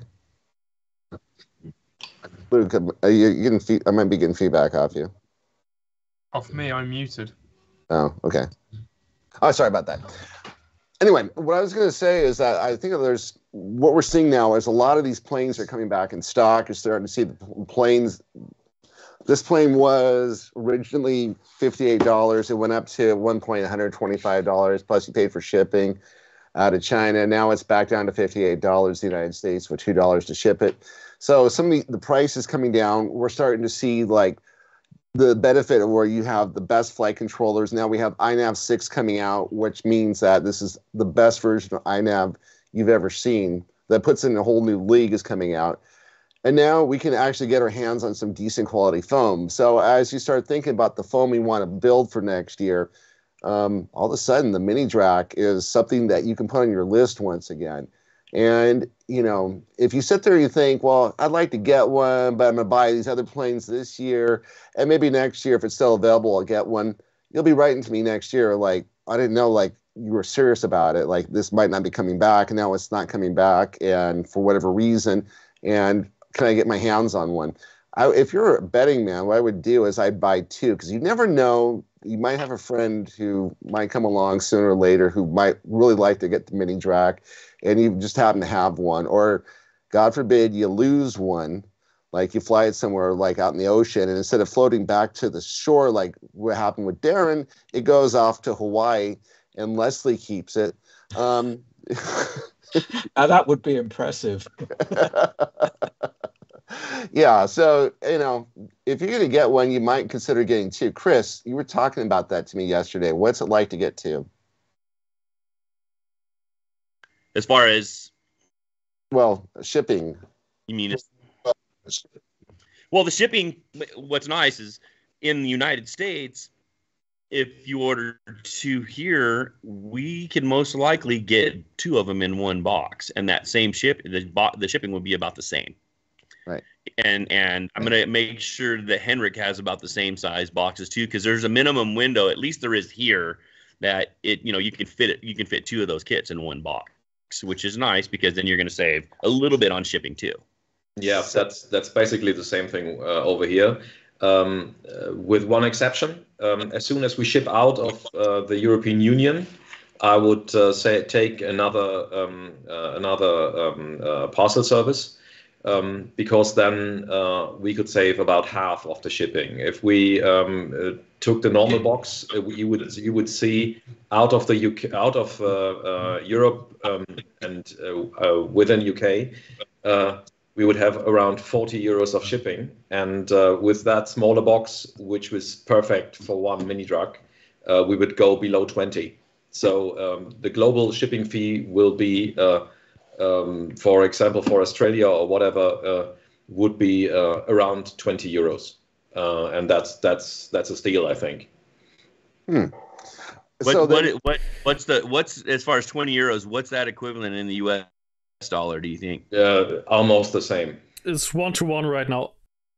Oh. Okay, well, Plus minus. Okay, see, and if I ship to Australia right now, for me to ship to Australia, a mini Drac kit's going to be about 100, and the same for me to ship that to you in Germany. So the price that you're going to save buying this now and having Henrik ship them is going to be substantial, way more than it was before in the past for international. So you're almost getting $100 off, compared, because in the United States it's about $20 to $25 for me to ship anywhere in the United States. So you guys are going to be able to get the international and European. You're going to be able to save that and almost have the same kind of shipping that we have in the United States. Yeah. By the way, looking at the cameras of you guys, I think Glenn is waiting for his for starting something with his drag on his table. He has to say something. Glenn, just say something. Oh, he's trying to mute sorry, himself. guys. I was muted. I just got my mini Drac out, which is in build process, because I wasn't sure if everyone watching this show has actually seen one before. So I'm just sanding this down at the moment, because this is going to be something I'm going to hang on the wall. I'm never going to fly it. And then I'm going to buy another one from Chris and his next venture with Henrik and build it to fly, because they're going to make this so beautiful. So I'm just sanding it down at the moment, and because I'm going to hydro dip it in carbon. So I've sanded everything down. I'm going to hydro dip it, and then going to make it like a bit of a showpiece, because it's such a beautiful plane. And it was, I don't know when, I got into planes about 4 years ago, shortly met Mark thereafter. And then I saw a video. I don't know who made this video. Chris might know this video, but there was a guy flying over some farmland in America with a mini Drac, and he was going inverted and doing turns inverted across his farm. He owned the farm. That has to be Shelby. And I saw that video, and I thought, whatever that plane is, I want one of those planes. And I got the very last one from the UK dealer, the very last one, from a company called Hobby RC, that I believe Chris was sending them to at one stage when he had them. So I got the very last one, and I've been building it for the last year. Well, not been building it, I've been doing other things, but now it's ready to start to move forward. So yeah, it's for me, getting another one is just a dream come true to have two, because then I can not have to fly this one. So in this European market, UK and Europe, how much was that plane when you bought it, if you don't mind saying? I bought this plane from Hobby RC in the UK for £170 UK. That's right. And 250 shipping was euros somewhat. Yeah, that was just over a year ago. So the exchange rate to the dollar then was much better. I think it was about 148. But of course now it's about 115 or 112. So yeah, interesting. So, yeah, you're actually saving right now. Yeah. Was it more expensive a few years ago, 2019, to buy a mini Drac in some place like Germany with the shipping rates? Was it something that was just out of the budget for a lot of people? No, I think if we stay below 200 and the numbers look like that, right? But in the past, was it more expensive? No. If you bought it directly from Chris, of course it was massively expensive, because shipping foam over the pond, as Chris described, with US American shipping rates was going up crazy the last 3 years. And within Germany, you could have been lucky and find some shop who were doing a blowout sale for the last three items or so, but normally you wouldn't get them below 200 euros, even used, even unbuilt kits. I have seen an unbuilt kit untouched, but the guy has already purchased servos and motors, and that unbuilt kit with servos and motors of average quality went for 400 euro. So that's $400 US within Europe.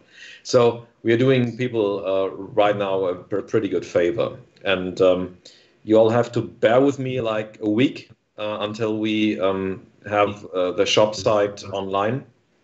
And we will be able then to do pre-orders for Europe and global, and of course on Chris' side for the American continents. And the pre-order will be open like let's say 2 weeks to citate some not so famous guy in the trademark FPV community. 2 weeks trademark. Yeah, 2 week trademark. Let's say 2 weeks, and then everything else is okay. Well, so I have a question, which, I mean, this is awesome news, by the way. So I'm not saying this to sort of put a damper on that or anything, but I've got a feeling that this may be a question that people may be asking soon as well. If this goes really well, can we see similar happening to another member of the Drac family, like the big one? You never know. You never know.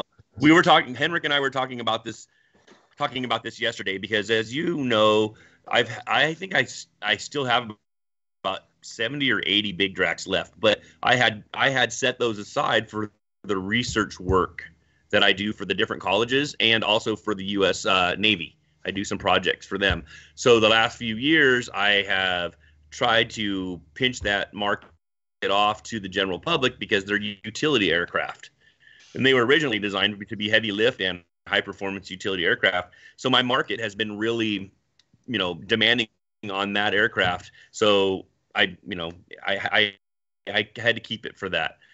Because most of my business in the past has been about 60% utility work and UAV work, and then 30-40% hobby stuff. So, you make incomes off both. So people needing the big utility aircraft, that's the reason. So lately, I have been selling a few of the big Dracs here and there, but I don't have a lot left. But if this goes well, it could be an option, and maybe it'll be a question that I ask my manufacturer, if what would be a minimum order quantity they do with that. And one of the hard parts is the big Drac 3 quantities. So instead of like the Mini, it's one opening and one closing, and you got a full kit.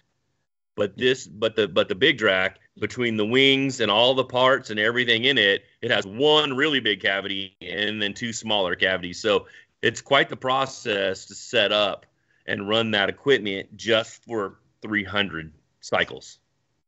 So could happen. Cool. Yeah, I mean, if anyone hasn't seen, you should check out the videos.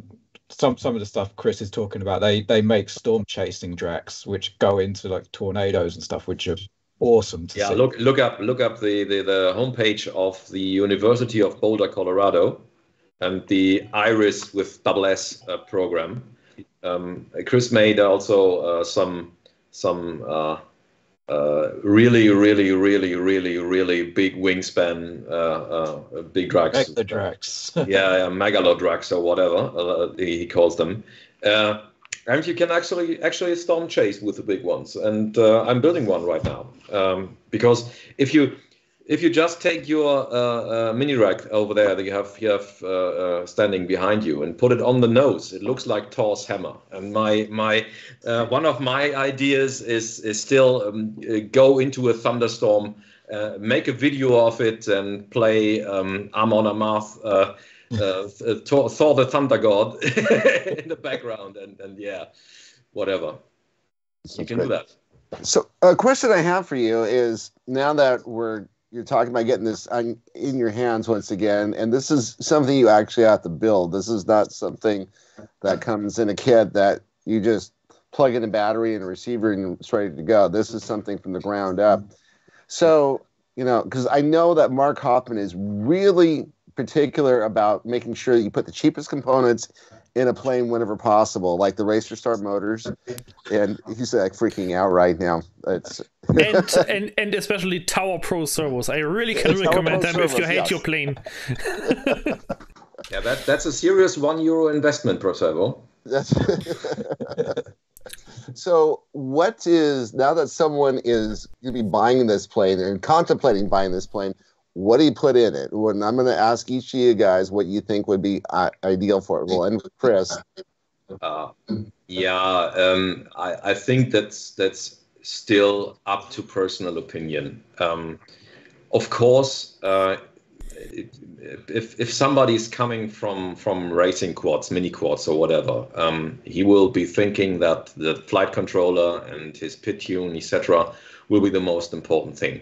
But everybody who has an LOS background and has flown fixed wing on a flying field for years, whatever, will say the exact opposite. You have to mechanically set up a plane very good. And the mini drag, or the drag family in general, is a very sturdy plane. And when you take your time, make your research on how to properly build and how to properly mechanically tune a plane, it will be super rewarding, and it will be flying even better. So it's an open secret that I'm a servo nerd, and I always use high voltage digital servos, and 8.4 volts, right? No, not 24, but let's 8.4 volts. And I always like to make sure that the potentiometers inside those servos are top notch. And so from my personal point of view, you could go with any Metal Gear digital high voltage servo that has also a metal body and a good potentiometer. And when you Google, take servos that have Noble 220 potentiometers in them, or Hull sensors. And I know some company that is not that unknown in this chat who has Hull sensor servos. So maybe that would be a nice addition to the range. That might be happening. You never know. One thing I would like to add is because of the nature of the drags, they are very stable even in turbulent winds. So you don't actually need very fast servos. So you can look for some with very little play or no play at all, and strong servos if you want to make a fast one, but you don't have to take the fastest one actually, because if you tune that plane, dial down the pit controls, just auto-tune the feed forward and the rates, and you are pretty much gone. And then this plane will fly in acro mode, basically the same as it will in manual mode. You won't feel a big difference.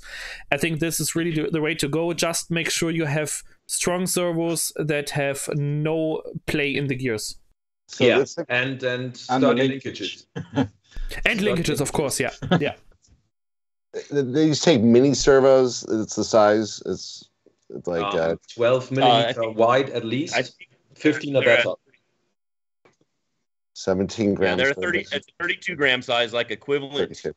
To like a high-tech 225 in size. Okay. Yeah. I personally love everything KST do. But I recently have found GDW, which is maybe the biggest manufacturer of servos on the planet. They do 50,000 servos per week, 50,000 metal case servos per week. And they have a DS290 line, and they have those good servos, and they are crazy fast and crazy strong. But their prices have gone up pretty considerably. When I first found them, they were like 15 to 20 euros per servo, and now they are in the 35 ballpark, exactly like the KST ones. So maybe I'll get a good deal on bulk and offer them on the website later on if I get a good deal. But at the moment, they are pretty expensive. These are coreless servos? Yes, coreless, Noble potentiometers, double ball bearing, hardened steel gears, all steel gears, not just the last two gears, but even the motor pinion is hardened steel, and they are super fast. They are in the 0.06 seconds per 60 degree ballpark at 8.4 volts. Pretty fast, and like 6.5 kilos in that direction. Okay. What about motors? What do you think, Darren? Servos and motors. What do you think for this? Well, to be honest, this one was already built when I got it, and it's got high-tech servos in, like Chris has said. So it was basically following that model. So Cobra motor, but I mean Henrik's pretty much nailed the servos. But I see a lot of Drax with badass motors in, and they're pretty highly recommended. So that's probably what I'd go for if I was buying a motor outright. Oh, you muted, Chris. Chris is muted. Yeah. Most of them, any decent, when you're flying this plane, you're not usually flying it completely wide open all the time. Most people are cruising it at a good clip, and they're running maybe 120 gram motor, something in the, like you said, the 2814, like you're seeing in that Cobra, in maybe 17 or 1900 kV on 4S and the 7.5. Good power, good thrust, doesn't break the bank. You're not pushing the motor extremely hard, so you're not necessarily needing a super high dollar motor. You can if you want and do some of the faster setups that guys are using. But I found, even the Sunny Sky motors, anything fairly decent in the motors. But like Henrik says, very important to have a good, decent servo, because if you're not centering and you don't have good potentiometers in there, that's why I would stick with the 225 MGs. I've been surprised by the cheap Corona servos, though. I've had issues with them, but I've also had a lot of good success if you want to stay on the cheaper side. But if you can get a good MG, like Henrik is talking about, the feel that you have in the air, you're really one-to-one. The speed doesn't have to be insanely crazy, because it doesn't take much movement at all to get the plane to do anything. So having super fast servos, it's okay, but sometimes super fast servos can make it super sensitive, but then you're detuning it another way. But it doesn't take very super expensive gear if you don't want to go expensive, but just make sure it's decent, it has decent quality. Yeah, so my personal go-to setup would be Sunny Sky 2820. I might get in contact with Sunny Sky, because the problem with the 2820 is I think the highest KV they offer is 1250, and I think that's a little bit low to run it on 4S. For 6S it's perfect, but I might get in contact with Sunny Sky because I heard you can order custom wind motors from them. It will cost more, but they can wind them for you for like 1600 or 1800 kV, and that would be a really nice 4S setup on an 8-inch prop and then full beams. That should work well. And of course, my trusty old Votic 9497 servos, and that should be good to go. Who recommended those to you, by the way? Yeah, thanks, Henrik. It's still on the motor side. I'm a big fan of T-Motor. I have always been a big fan of T-Motor, because unless the other Chinese manufacturers, they have their production line in-house, and they do their QC in-house with their own factory on their own story. It looks like they have some kind of office building, and they have one story completely converted to production, which is pretty interesting. And I personally like the AT2826 line, but they are pretty low KV, so it might be interesting for the power cruiser style, having a big multiple blade prop in the rear. I'm currently working on a 4-blade setup for the big truck, 4-blade folding, and the AT2826 might be a good thing for the mini truck with a 3-blade folding, maybe. I'm just working on it, cannot guarantee anything. Then there was this company, this well-known company who KO'd themselves. Maybe you can still find some old stocks somewhere, but they had pretty decent motors. But of course, you can't get spares anymore. And I have found an older motor brand from the German market, Reisenauer, and they have a motor line I really like. It's the Peggy Pepper line. And the Peggy Peppers are pretty cool, because they might be the signature motors for Darren's fixed-wing RC Rebels group, because they are a pin-up girl on etched on the sides of the motor. But those motors are custom-made for Eisenhower and made by Scorpion, if you people know Scorpion. And they are capable of like 3 to 5 kilowatts in a 26, 24 size ballpark. So that might also be an interesting approach for the mini truck, but rather pricey. They are around 90 euros. Well, I was talking about T-Motor. In the UK, there is a company called 3DXR who have actually got some different windings in. They get them custom wound for some of their models. So it may be that they have a decent sort of range in the correct winding for whatever power setup you want as well. That's interesting. I heard there's a relationship between Scorpion and Badass as well. Like the guy who started something about that when Scorpion and Badass, I was like, something, they were founder of Badass, had something to do with Scorpion in the past. Chris, maybe you know about that? I originally, what's the gentleman's name that we were talking about yesterday? Elysian or whatever. He originally, he's the one that started the line and was a lot of input for the Scorpion manufacturer.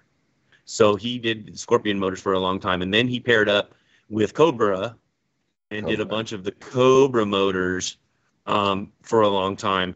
And when Cobra ended up having, because I actually have Cobra making motors for me for a long time too, but I had him branding them for me, but I also had him custom KVs and doing some things. But he ended up having issues because Cobra's factory, the government came in and said, okay, this is our factory, you guys got to move. So Cobra, in the middle of production, lost all of their production capabilities and had to move, and then they couldn't keep up with demand, and then it ended up not being something that could happen until they got relocated. And in the meantime, they so what's the gentleman's name again? I don't know, it was Elysian. The same guy I'm talking about. He ended up talking with another company that makes the Badass motors, and then Lucian, and then they made up working with the company that makes the Badass motors and do a full redesign. So I don't think Scorpion has anything to do with Badass or even Cobra, but I think Lucian, he's had his hand in the design input for all three of those motor brands, and now he's using Badass. And now I think they're still carrying the Scorpion line because Scorpion had moved. Yeah, Scorpion had ended up moving and going to not Scorpion. Cobra ended up moving, and now Cobra's still available again through Lucian and through I think RC Dude. And they're the two vendors for them in the United States for Badass and Scorpion. Interesting. Okay, I wanted to get to one other announcement. It's a minor announcement, looks like, because I know that we're going to continue talking about the track, but just in case people log off around the 2-hour mark, which we're coming up to, I wanted to just mention one other thing that Chris is toying with right now. And he came out to the field to show it to me. Chris, is that going to be a product that you're going to bring out again? Oh. So he's going to go grab it really quick. Well, first things first, look what I walked away from in the field with the other day. 18 channel FR Sky. That's a 24 channel. Yeah. Look, I got converted. Well, was it the 8? Yeah, right. Where did you find that one? This is what I usually fly, guys. No, my old A9 that usually do 60, 70 mile round trips with Dragon Link on the back, right? So I have a few of these in the A9s that I use for all kinds of different stuff with different 2.4 modules in them, but this is my long range radio. But I'm going to try to get this one set up for long range. But what we were talking is this actual neck strap works, and this custom strap thing that I used to make works really well even on the new FR Sky. So we're talking about making a radio tray that's minimalistic, that works, Look at my belly right there. Has a belly cutout too, just to let Get you guys in know. my belly. So you can basically, all right. But you can basically hands on your radio without touching the tray. So when you're working on your planes and you're plugging things in and you're doing gear and you're checking surfaces, the plane is completely reachable around the radio, and you can work on everything. And then if you need to get to this, you can easily undo a Velcro in the back and lift it right out. But you don't even have to have the kickstand on it. The reason I have the kickstand is to keep the Dragon Link on. But this same strap works on the new FR Sky radio. So I'm going to modify it to make it work even better so I can get to the trim buttons on the FR Sky radio at the bottom. That's the only thing, is a couple of the wheels at the bottom on the FR Sky radio. These turnout spots on this are a little bit in the way. So I'm going to remodify it, and we're going to see if we can get this made for the new radio. So basically make a really nice minimalistic tray that allows you to hold and do stuff with the radio and the plane in the field. But also when you fly, it puts you right in your natural position of when you're flying. Because I'm a pincher, and I usually have a couple fingers underneath, and it allows you to completely manipulate the radio without having that. And what's crazy is I took this stand off the other day, and I put it on the FR Sky. Really nice balance. Works really well. So we're going to probably mess around. I have a lady that's a seamstress that's a good friend of mine, and she makes a really nice high quality strap with a nice suede leather neck piece on it. And for years we made these because when people are flying FPV or jets or anything, it's really nice because it supports you while you're doing everything. And then you can set the radio down too on the ground, and it still protects everything. So that was something that me and Steve were talking about yesterday. Yeah, I'm actually pretty surprised that radio trays aren't a thing these days. Only the older guys on the LOS flying fields still use them. Like 20 years ago, everybody used them. Well, the thing is the radio. All the big radio trays I would ever use in the past, I hated them. I hate the strap because every time it leans over and hits your throttle, you're cutting your fingers off. Yeah. And I would never use the strap. I always like where the strap put it and you hold it, but every time you turn around, your radio is flipping around. So this is kind of a derivative of a tray that I saw years ago that gives you the stability of having two straps. The radio doesn't flip around. Yeah. But also when you hold it, it's almost like you don't have a tray. And then when you relax, it's in the perfect position. Yeah, and that's why I'm totally surprised why those quad guys who are talking about pinching or thumbing don't use them, because if you're actually a pincher, then the radio tray is the absolute natural way to go. Yeah. So surprised. Yes, and when you're running Dragon Link or you're running any of those big stuff on the old radios, it's a must, because I would always want to get the antenna in the right, because I can flip the thing on the back and get the antenna in the right place. I have so much going on that radio, but I also like the feel of just being able to hold the radio when I want to. And the big radio trays, you get the Grosvenor ones or the other ones you get, they're so big, it's almost like carrying a workbench around on the front of you, and they're just a mess. So I wanted something that holds the radio really nice, but not have it so overdone that it makes it difficult to have a radio tray. It's something that you can disconnect your radio with one slip of a Velcro and it comes off, and you can work with your radio that way too. I have to say, I'm we're going to work on that a little bit. I'll get you some more pictures, Steve. That'd be awesome. I must say, I'm pretty happy that I'm a thumber, because I don't never even use a neck strap. I just hold the radio in my hand. The thing about it is there's a lot of, because I talk to all the guys, there's a lot of pinchers out there, and I'd say it's probably 40% of the people out there flying are pinchers, things like jets and things like that, and even scale pilots. So this is a great market. The other thing I really want to get across is that this was not a kiss the ring kind of event when Chris coming out there, in order to talk to us, you need to be behind FR Sky. No, he came out with the Aurora 9, and I was like, dude, I own this radio at one point. I couldn't find receivers for it.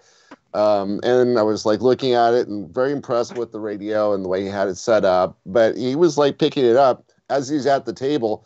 All of a sudden, people kept coming up, ordering the radio, looking at it, and he's like picking up and was like, hey, this is a pretty cool little radio. So it was his own decision. It had really nothing to do with it. The other thing I will say is that if we're looking at making this, you might want to consider making one for the Radiomaster TX16S, even it kills me to say that, because there's a lot of people out there who have that radio, and that's probably a pretty good radio to make as long as you're making it for this, for FR Sky, you might want to make one for them as well. So there, I just yes, and for years and years, I flew, and I would always say the same thing. I was like, I'm never using a radio tray. I would always. I've always switched back and forth between thumbs and pinch, but I've always gone back to pinch, so I don't have to add expo as much. I always seem to have finer control, but in the beginning I used thumbs.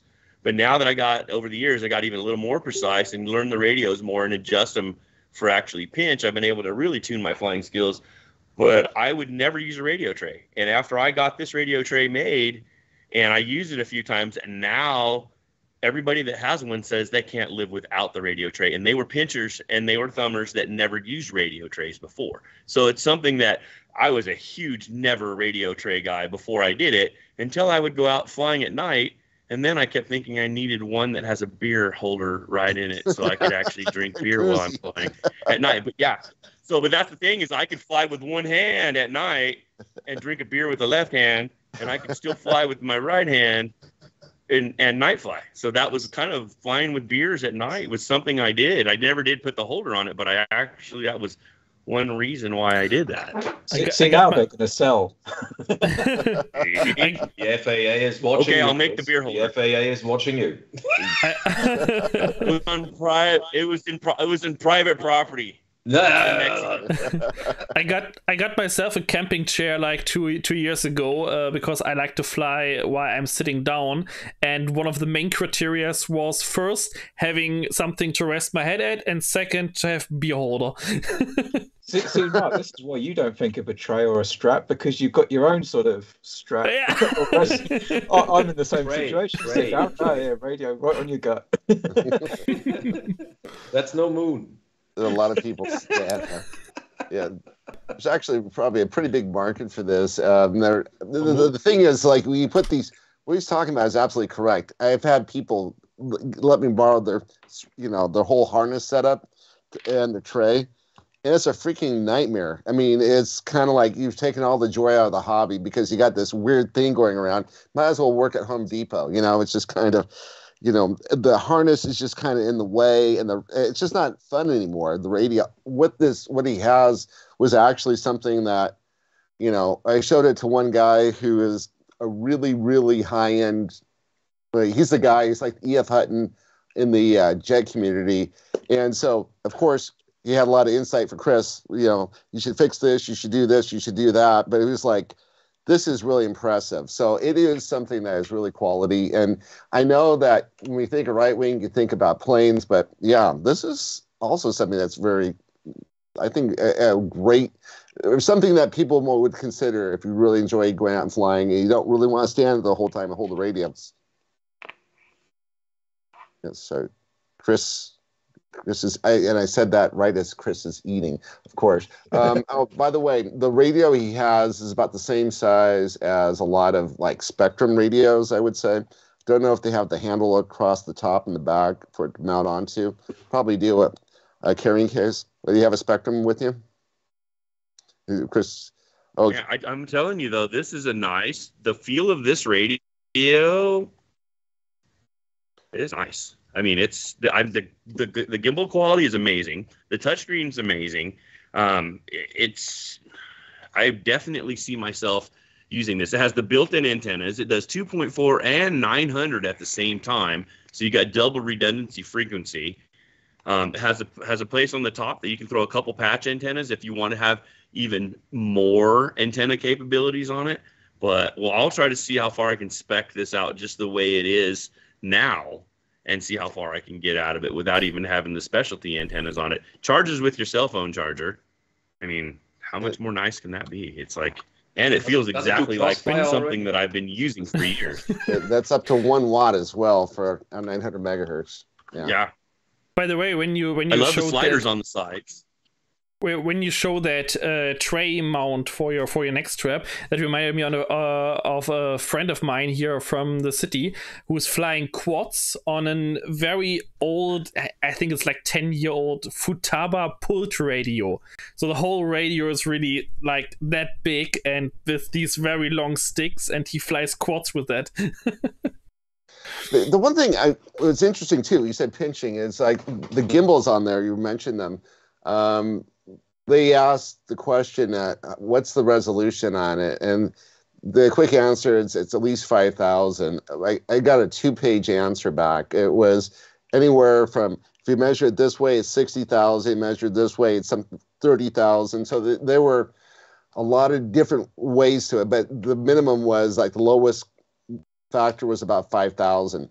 So what you have is a very accurate set of gimbals on there. So if you're a pincher, this would be perfect for you. The gimbals would be great. But the one thing that if you're not really more like a thumber, you might consider, what I'm doing right now is for my own personal tandem radio, what I'm ordering is, believe it or not, Futaba springs. And then the Futaba springs are the firm springs, and they are, you can find them on eBay, relatively inexpensive. What it does is really strengthens up, and it makes those very firm to move those gimbals. So, yeah, that is essentially, it would be something different. I'll be trying that out. I'll let you guys know if it really does make a difference.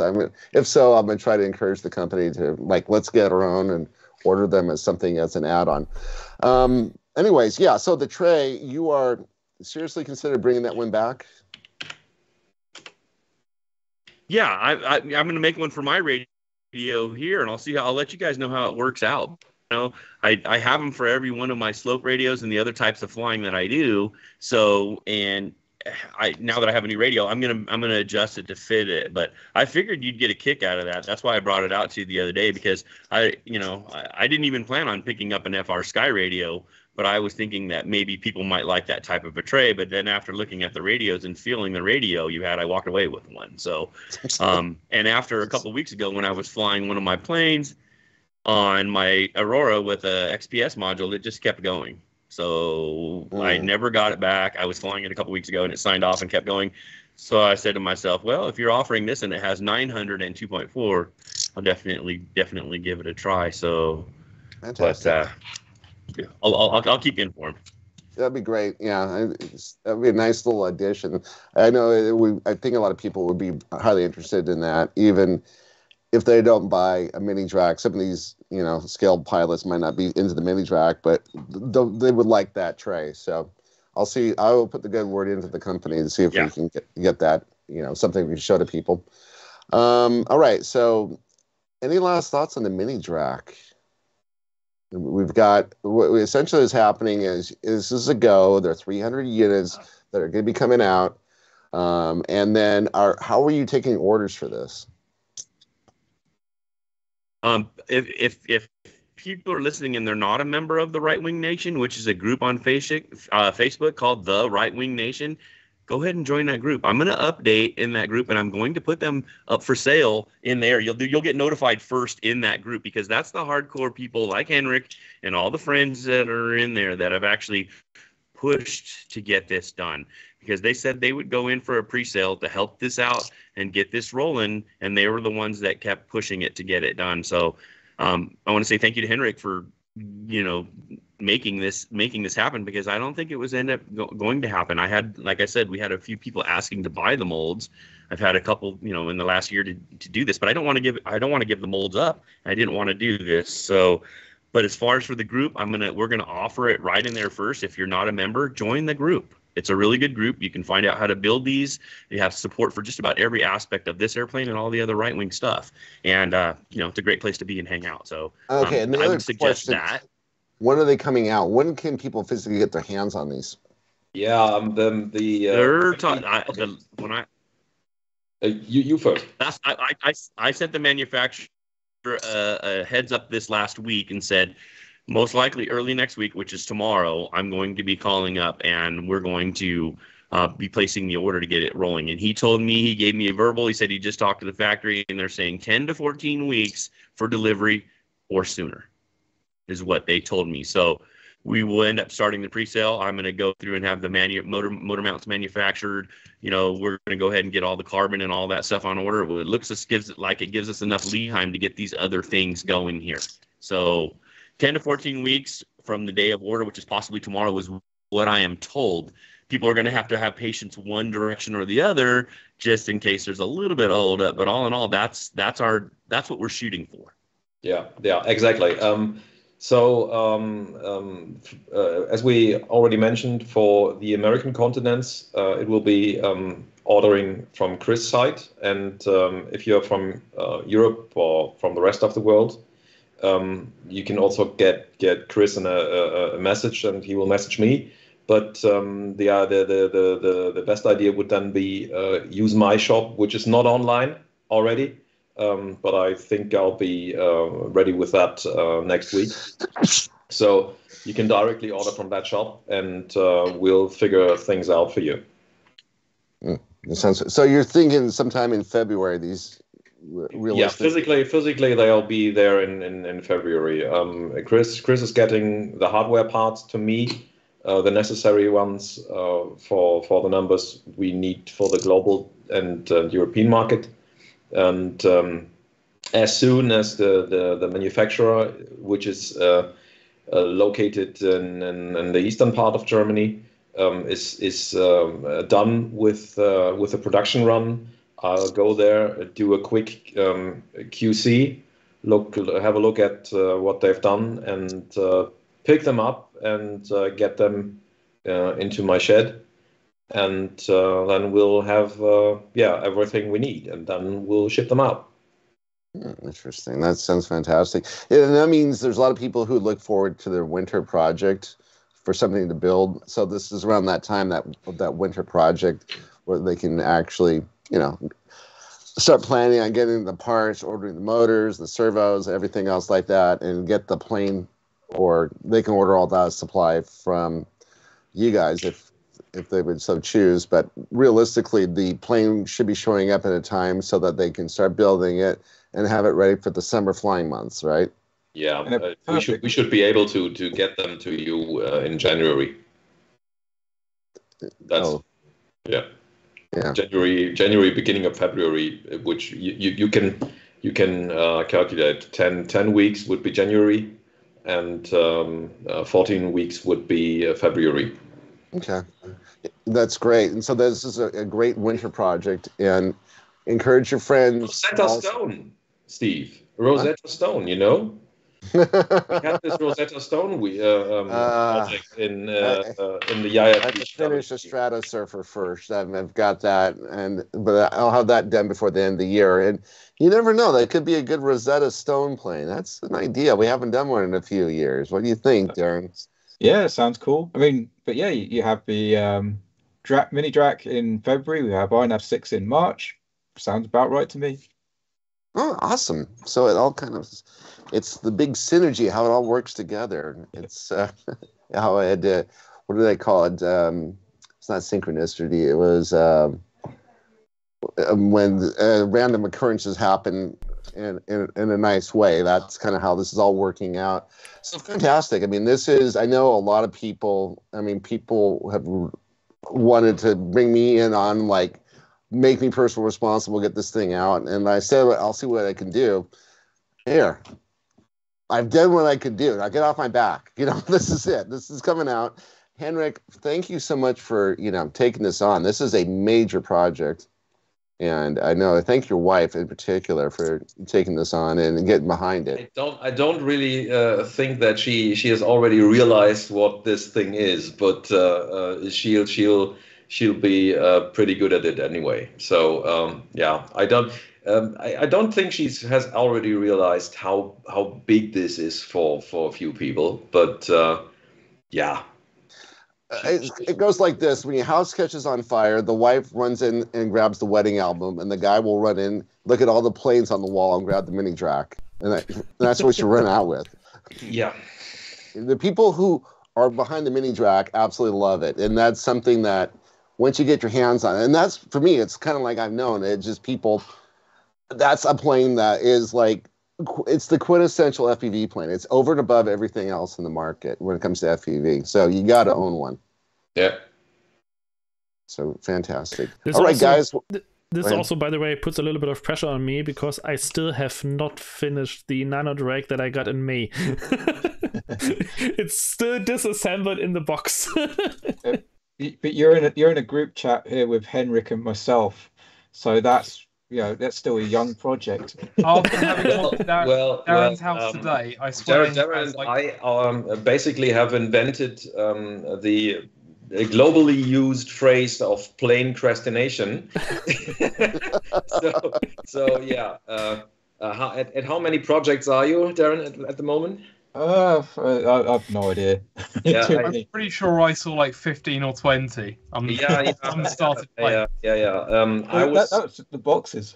Well, I was at my daily meditation after lunch. When you know what I'm talking about, and I was counting through the projects, and I'm on 24 unfinished projects at the moment. Wait So- a minute. Worse, Justin. I've noticed a problem here. Luke and There is Darren no live in problem. the same. There's a challenge. No, I'm saying Luke and Darren live in the same city, and Luke's a young guy, and he's got a bunch of finished planes behind him, and now he has a lot more time available because he's done with his college program or university program. So, how many of those projects you can pick up from Darren and complete for him, Luke? I don't have any free time. Now I'm working, so No, you don't work all the time. He's got to get used to nitros now. yeah. Turbines. Turbines. Luke has to build the first supersonic RC aircraft. I definitely don't think I can do supersonic, but turbines are, I'd like to think in the near future. Supersonic is theoretically not that hard. You just have to make sure that the intake air is Supersonic. below supersonic is. So you'll have to make a MiG-21 intake cone. I don't know. Then I work out. vaguely understand the principles, but I feel like many greater people than me have tried to do it and couldn't. So I'll give it a go, but I'm not too hopeful. Yeah. You just have to buy a P220 jet cap with Mach 2 exhaust gas. I think the real way to do a supersonic RC plane is just buy an F-22 and make it RC. That's the real way to do it. Why not? I nav on an F-22. That's what we need. We're at the field the other day when Chris was over. Chris and I were talking, and all of a sudden, someone took off with a fighter jet. Was it? I don't know what kind it was. Gray fighter jet, and it was so damn loud and going so fast. What's the one with canards? A Vegan maybe, or a Typhoon? Typhoon? Saber? Yeah, I think it was F-86 didn't have canards. Well, it looks like a Saber, but it's really long stretch delta, Right. two small canards on the front, and Then it might be a Typhoon or a Saab Gripen, Yeah. Saab, whatever. Chris I was can only pointing think out of the big he and said it was Gripen like a Typhoon. long delta wing, right? Yeah. So you were saying that was like a long delta wing, and this thing was so loud and going so fast. I mean, he was balls to the wall the entire time. This thing was going, lightning speed all around. So we had to stand there and watch it. And we saw it go up. He's doing flips and turns, see it come down, doing turns, it's coming down. Then all of a sudden, it just keeps going, hits the ground, and we're like, uh-oh. And then like 3 seconds later, we heard, boom! And that was the end of that plane. he did like a high-speed stall. He got it up in a big movement, did a really tight turn, stalled it, and then got it going straight down, but couldn't get it out, and just pile drive it right in front. Like 25, probably a $3,000 turbine in it. Oh, Great. yeah, they dig out the turbines. They get the shovel out. They get the turbines out, and they don't really care about the rest of the plane. 15 And they start grand. over again. 15 to 20 grand. Oh, probably. It went straight in. Well, I don't think it was that expensive. It was probably under 10,000. It wasn't. I that- said no. Don't underestimate that. If it's a scale jet, they can go up to 50 grand easily. I said it before and I still say it. As soon as the plane is in the air, you have to be ready to get it to have it as a loss. Yeah. You have to be ready for every launch. Basically, what Nicola said on the Wing Talk like last year or something. Archangel. He said, build your planes for flying. Don't build your planes for building or for looking at them, and be ready to crash. That's exactly what he said. Well, the good news is we were able to find it again. The bad news is like there's a turbine by that point, and pretty much is all you can take out of it. But no, it was actually for a flying event. Other than one guy hitting a tree and another guy landing and flipping over on the field and taking off his vertical stabilizer, it was a pretty nice event. Not a lot of crashes and a lot of great pilots. By the way, that plane that Chris and I were looking at, the one that was about the size of a car, I asked Elad how much that cost. He said it was about $10,000 for that plane, the way it was set up. I thought it was more like 50. He lied. You lied? You think so? That's how much he told his wife it was. Yeah, exactly. That's his biggest nightmare. Also, if That was he just the dies- plane, not the turbine. Yeah. By the way, speaking of crashed and lost plane, one building tip, by the way, is protect your servo wires if they are on the downside of the wing. Glenn can tell you why. Well, so you're living in denial, Mark, about that crash, I'm sure. Yeah, so It was unfortunate that your propeller did cut straight through the servo wire very cleanly. And of course, that was the end of that plane. But yeah, I guess these things happen. And I'm sure it'll happen again next year. It'll be my turn. maybe. Sounds great. Well, guys, Chris, we have to offer carbon fiber fairings for the servo wires for the undersides of the wing. Yeah. Just for people who fly in formation with me. Yeah. Of course. Well, hey guys, it's going on upwards of a half hour past the time we're supposed to log off. So we're going to say bye to all the remaining people we have out there, and we're going to have the after party afterwards. Meet us at the local bar. We'll be there. And for everybody, thank you for joining us on Wing Talk. Bye, everybody. Bye. Thank you also to Bye. Chris and to Henrik. Yeah. Bye Thanks for bye. having us, Steve. And Mario. Later, guys. And Mario.